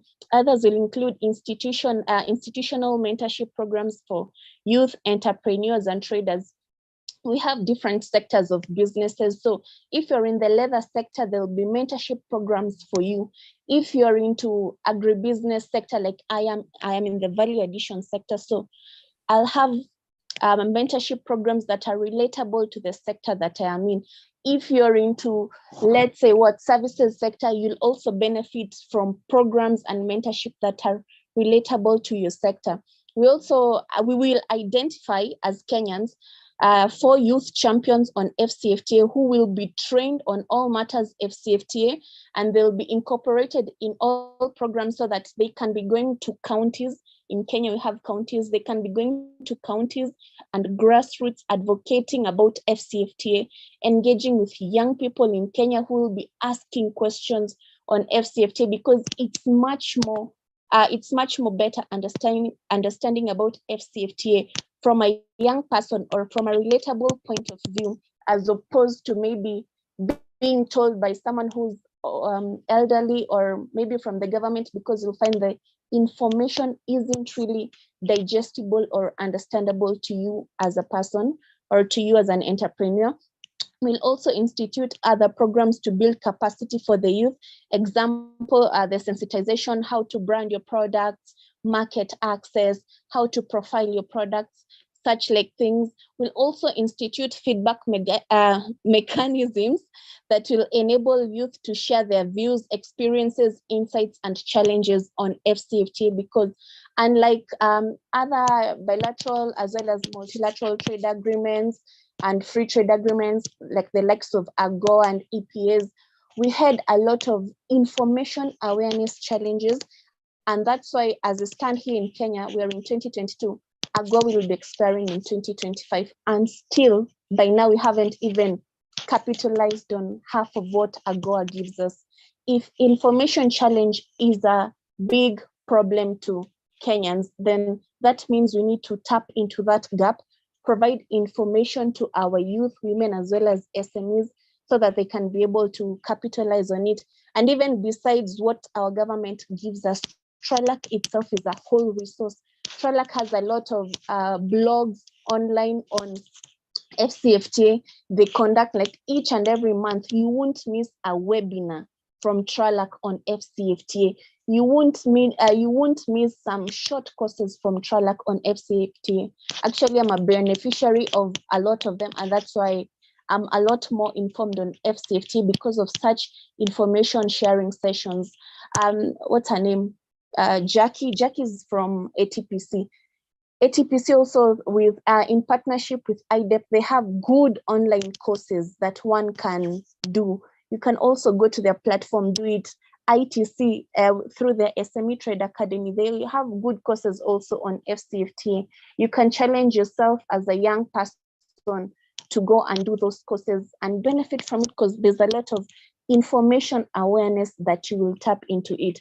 We also have conducting a lot of engagement programs with young people, which will enable them to benefit on AfCFTA, conducting B2B, B2G, B2C meetings, which is a multi-sectoral approach. It will also enable us as young Kenyans, women and SMEs to benefit from it. So as Jackie had challenged, Jackie and Jane had challenged us to see, us young people, to see how we can get involved in the National Implementation Strategy. So when you get involved, like what Kenya has suggested, these are some of the things that you can propose to your governments. You can also go through the one for Ghana, their National AfCFTA Policy Framework. Get to learn what Ghana is planning for its young people. Suggest it to your government. Learn from our Kenyan one. Suggest it to your government so that it can be an all-inclusive and all-informed perspective of it. And also one thing about this is that when it comes to transport sector, connectivity across Africa is such a big challenge. Like we were discussing when we were in Marrakech, having the US Africa Business Summit, we were discussing about with other Africans how it's really hard to trade in Africa. We are going for a summit in North Africa, but we have to go through Europe, through Asia, through Middle East in order to connect back to Africa. That is really a big shame to us Africans, because if I have to go to North Africa and it's a must for me to en route through Europe, en route through Doha, then we have really let ourselves down, because how can I be able to do business with someone from Morocco, someone from Egypt, if I have to go through Europe in order to connect a flight to take me back to Africa? Coming from Morocco, which is just up here, I had to go through Turkey back to Kenya, and from Turkey to Kenya it's one flight a day. So you can imagine, if I miss that flight, maybe my scheduled time will be past 8 p.m. That means that I'll have to wait until tomorrow 8 p.m. in order to catch the next flight to Nairobi. That's a whole 24-hour layover in Istanbul, doing nothing but just waiting for a flight back to Africa. So we really need to put a lot of things in place. Our governments need to do a lot of work for us to be able to connect with each other, for us to be able to do business with each other as young people in Africa, because we are the ones who are majority in this call. We need to be ready for business. Like right now, if you ask most of the young people here in this call, do you have products ready for trading? Some will say yes, some will say no. And those who will say yes are the minority. We should always be ready for business, and we should always make our businesses ready either for investor or either to have a shareholder or even to trade with others. Most of the young people, before they take advantage of this AfCFTA, you must put your business in order. If you want to take advantage of AfCFTA, like I'm in the agribusiness and value addition sector, I'll give an example with my case. I cannot trade in another African country if I haven't registered my business. So for the case of Kenya, you have to go to eCitizen, register your business either as a sole proprietor or even a company limited by shares or by capital or whatever. Register it. After you've registered it, that's how you start building relations with your bank, because unless you're opening a personal account, you can't open a business account that has your name unless you're a sole proprietor who's registered it as your name. After you register your business, and if you're getting into value addition like me, your product should be export ready. And how will your product be export ready? You need to work on product development. And for product development, like for my case, when I was starting with value addition, I didn't have someone who was getting into the same line as me. So I researched, read wide, networked wide. That's when I came to know that our government, the government of Kenya, the good government of Kenya, has invested in manufacturing and incubation hubs that SMEs haven't really capitalized on it. Those manufacturing hubs have human resource, machinery, and all sorts of things that will assist you to get into the manufacturing and value addition sector. And one of the manufacturing hubs is Kirdi. If as a young person, you're in Nairobi and you'd like to get into value addition, make good use of Kirdi, because if you want to get into value addition and you don't have the capital to import machinery that is needed for value addition, from China or from India. Kirdi has all of it. Kirdi has human resource. You just pay for the incubation fee and voila, you're there with your products, getting to learn from the different human resource that is there, skills that is there. We even have scientists who are in the lab to always measure your products or to take your products to the lab. Like for my case, honey, you must take it to the lab for them to check if it's adulterated, if it has anything that's a chemical which is not honey itself. So you need to capitalize on some of the facilities that exist there. Access to capital is one of the challenges. Most young people or most people starting out in business, they always start with capital either from friends, either from savings, either from family or whatever. If you're starting off, learn what are some of the ways or some of the avenues you can get to access capital. But you cannot go to access capital to leverage on export market if your product is not ready. If you're looking to get into the product part of AfCFTA, the goods part, please have an export ready product. And I'm glad we have a lot of agencies that assist us with information on the quality that is needed for exports. Go to Agriculture Food Authority. If you're not sure of the licenses that are needed for exports, we have Kentrade. Go through their website, look for it. If you're not satisfied with the information, walk into those offices, get it. But the best part about Kentrade is that all the information that is needed, be it from KRA, be it from AFA, be it from KEFIS, all of them is in one portal. They've really simplified how Kenyans should do trade with other countries. So go through it, see what is needed. Like as we sit here as Kenyans, we already know how much the permit for AfCFTA will cost, which is only 353 shillings. Sorry? Pardon me, please wrap up. We have a time limit. Okay. So as for Africans, let me just wrap up in general, but I'll engage with others. We really need to be export ready. We really need to be market ready so that you can be able to engage more on AfCFTA. As negotiations are going, please just get more acquainted on AfCFTA so that it will benefit you. It all starts with information. Go for the information, then you'll be able to leverage on it. Thank you. Thank you very much, Linda. It all starts with information. Great. I see that there really is a need for us to have such conversations, but you know, the time really just does not allow. 2 hours is really not enough. So I'm going to the chat now to see. Great. So there's Christine here who has said, how do we ensure that trade support institutions are well equipped to disseminate information on AfCFTA instruments to exporters? For example, how to use PAPs, the application of the ROO, the use of the tariff book, etc. Do we have opportunities to train TSIs on these? Exporters are interested in the how, and we need to be equipped to explain this, especially as we participate in the guided trade facility that was set up recently. Thank you, Christine. And it's actually also linked to what Linda was just speaking about, that exporters just want to know how do we get it done? Where should we go? You know, so I'm going to then pass this one to Miss Jackie. Please answer this one, and because of the time limit, please also say your closing remarks.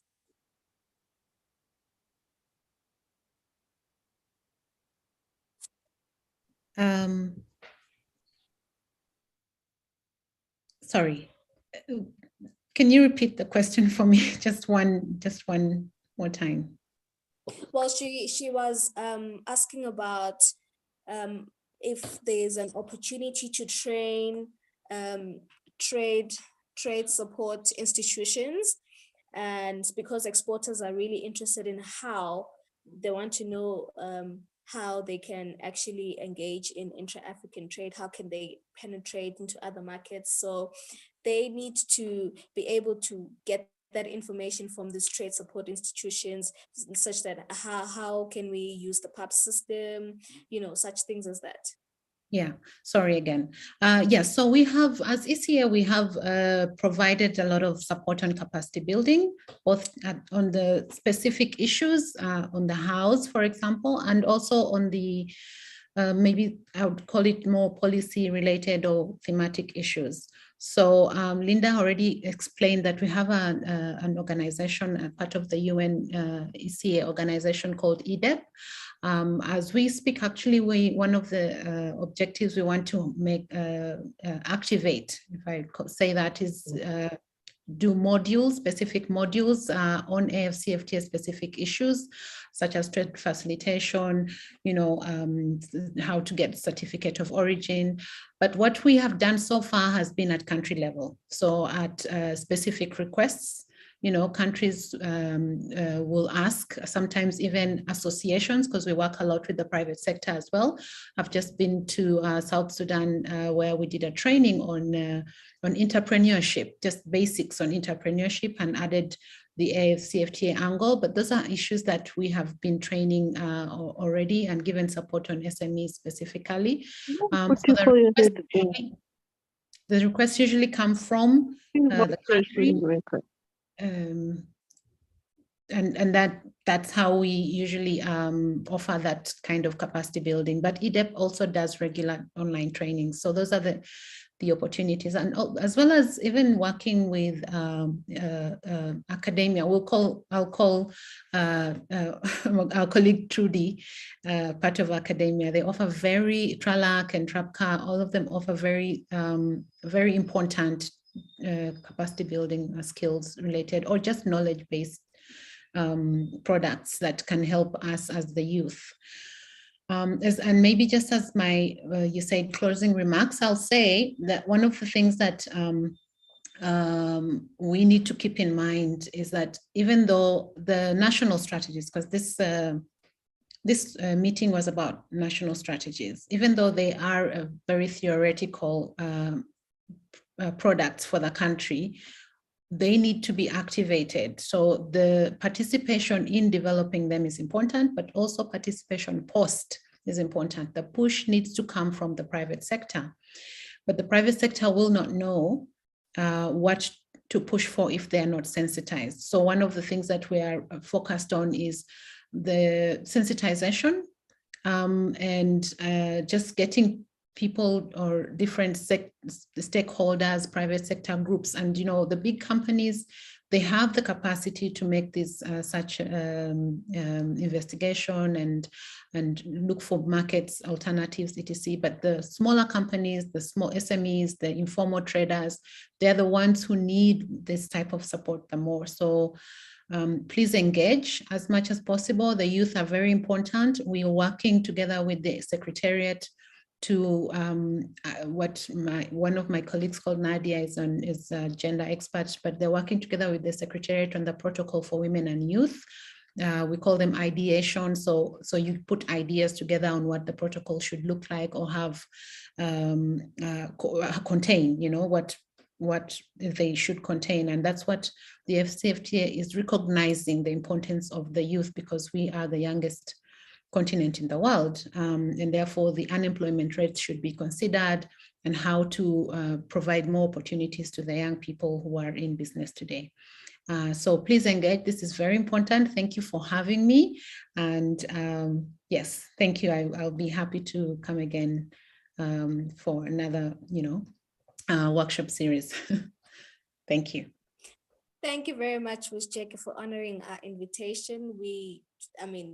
We'll take you on that offer in subsequent series. Bright, your hand is up. You have a question?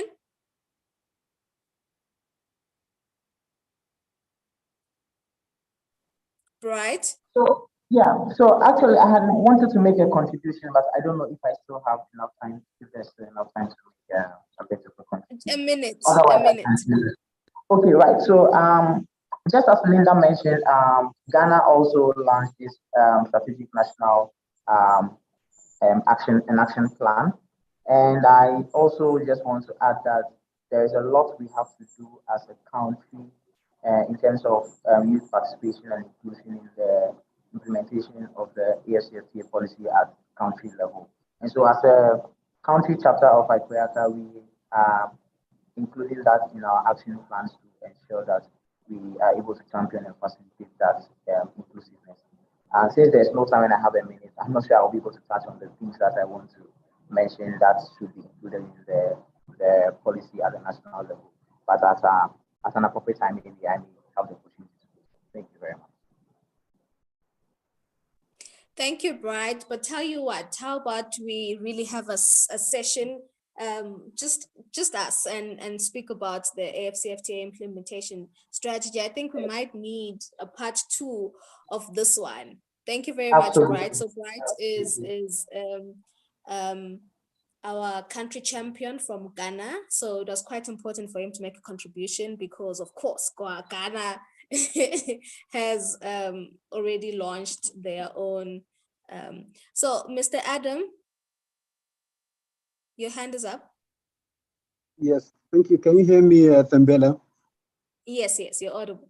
Okay, thank you for the moderation. Thank you, Trudy, for, as usual, your incisive presentation. Jacqueline, and everyone who spoke earlier. My question is for Jacqueline.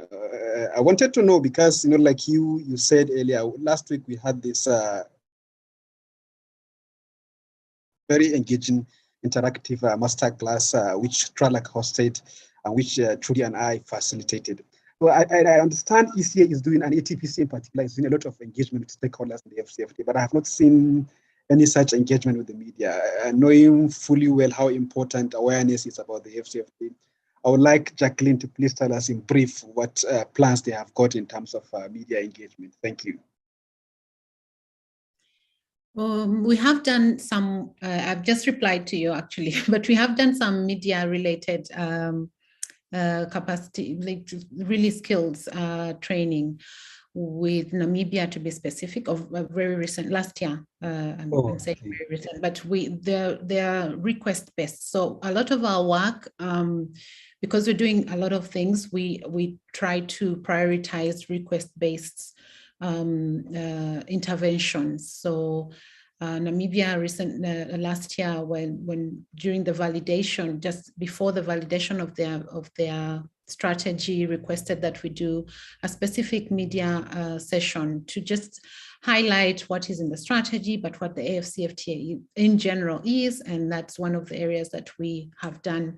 And we also, we have a few. I can't speak to now, but we do have a few media specific initiatives that I mean, I can tell you about later. Thanks. Okay, Jacqueline. Great, thank you very much for the question, Mr. Adam and Ms. Jackie, for your response.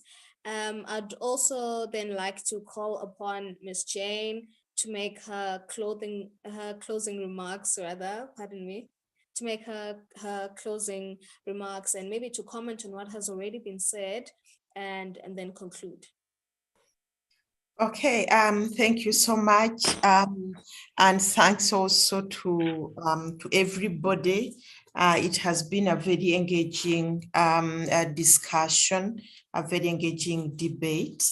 For me, I think the biggest challenge facing all of us when it comes to the CFTA, and more or less even the trade negotiations we have done, is how to effectively utilize those markets so that we can be able to put actual products on the market, increase production and productivity, create jobs, and reduce inequality and impoverishment. And for me, that's really critical. And for me, I think that question, I will end with a question around of exporters. What should they do to export? The beginning place when we are looking at our national strategy is to be clear about the liberalization schedule. What was liberalized? For example, you are in Kenya, you want to trade with Ghana. What has Ghana liberalized so that you eliminate the issue of tariffs? Then in our implementation strategy, we need a deep analysis of the products, the viable products, for example, which Kenya can be able to export to Ghana. And we need to eliminate some of the products because you need to look at the quality, issues around rules of origin, issues around the SPS, then you can be able to decide that this is viable. And for us in Seattle, we have also been advocating for product agreements.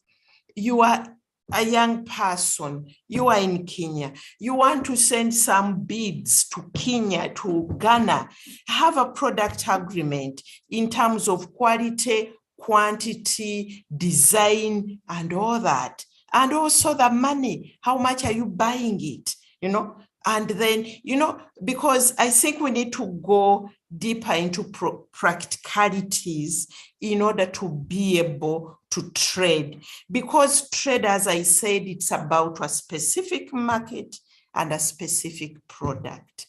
Thank you very much.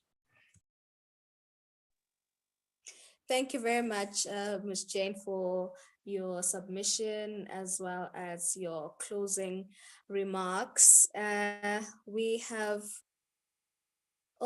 nearing the end, and I see that there are more questions coming in, but please, please make sure that you follow us on social media, get on WhatsApp, get on Telegram, our email, so that we have a follow-up conversations pertaining to this topic.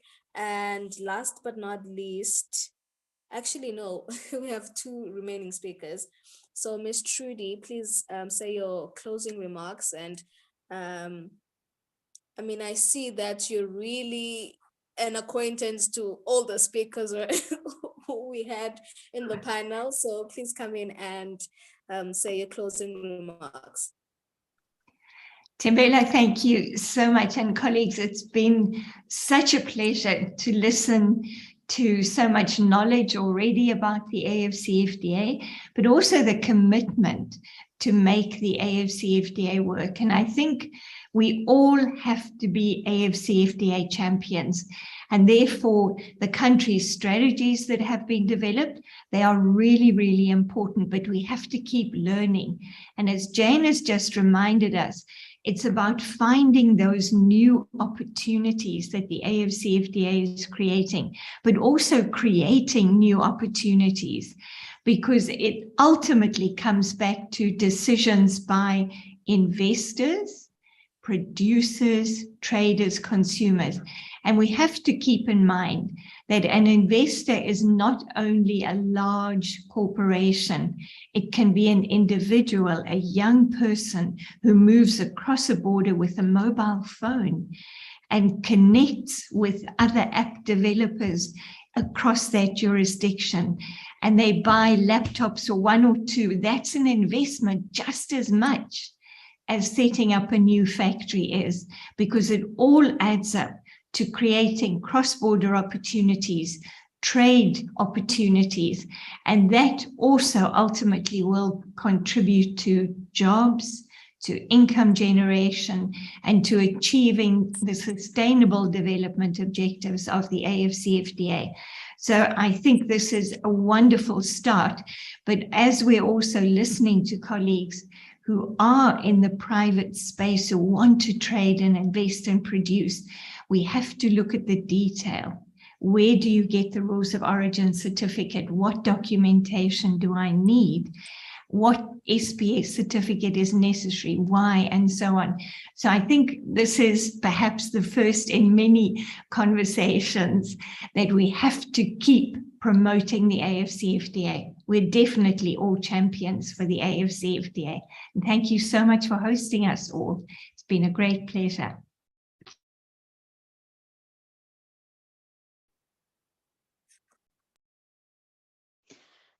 Wow, thank you very much, Ms. Trudy, for those closing remarks. And of course, just to reiterate what you have said, it's an assignment for each and every one of us to just go out there and now then spread the gospel of the AfCFTA.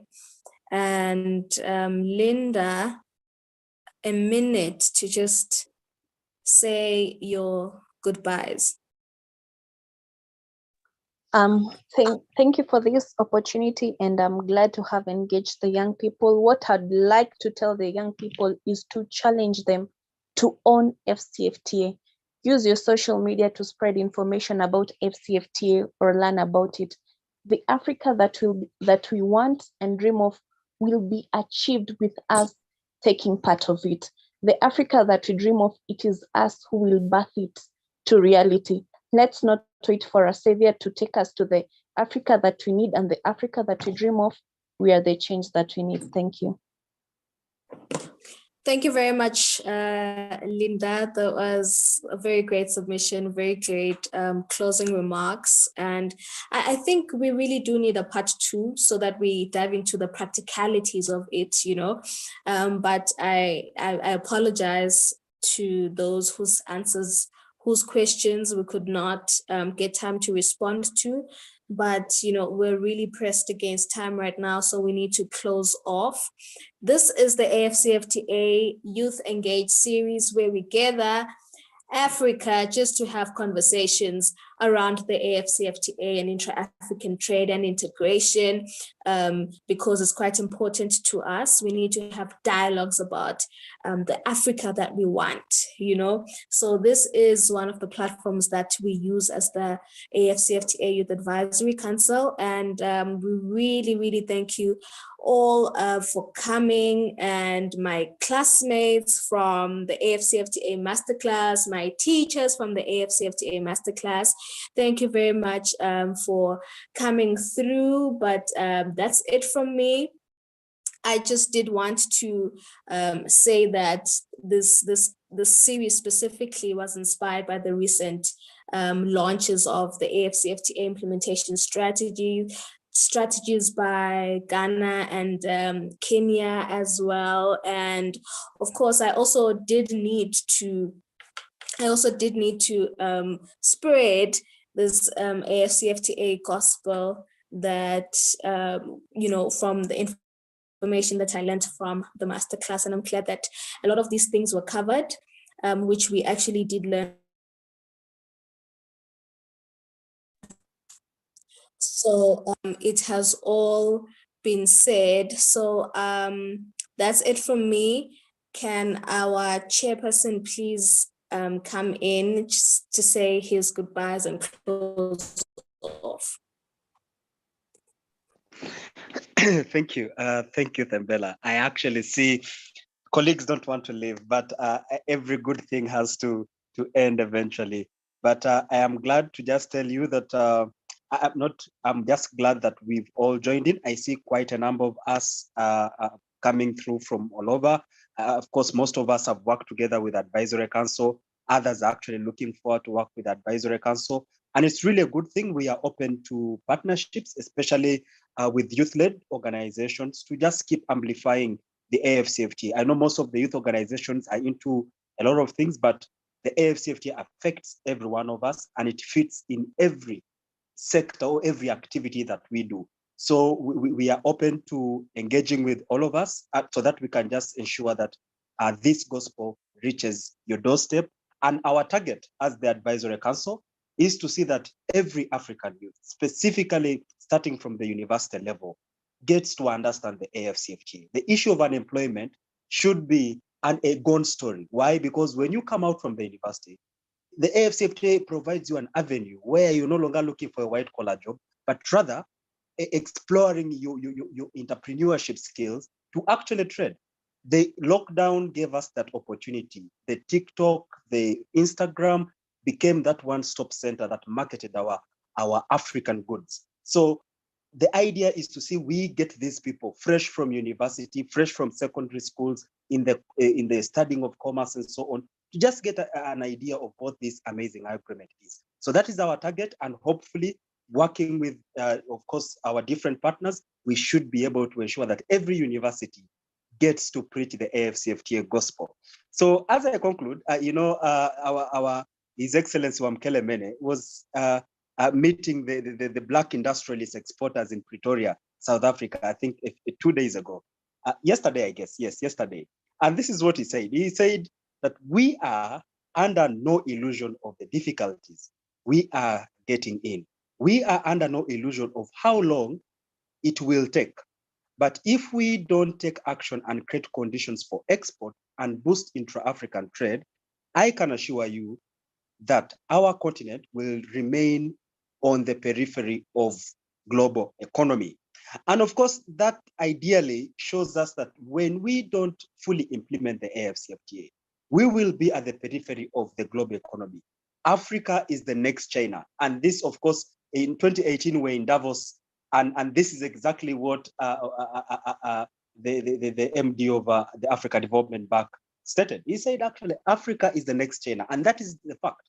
Africa is the next China, and we need to begin preparing as African youth. We are the majority.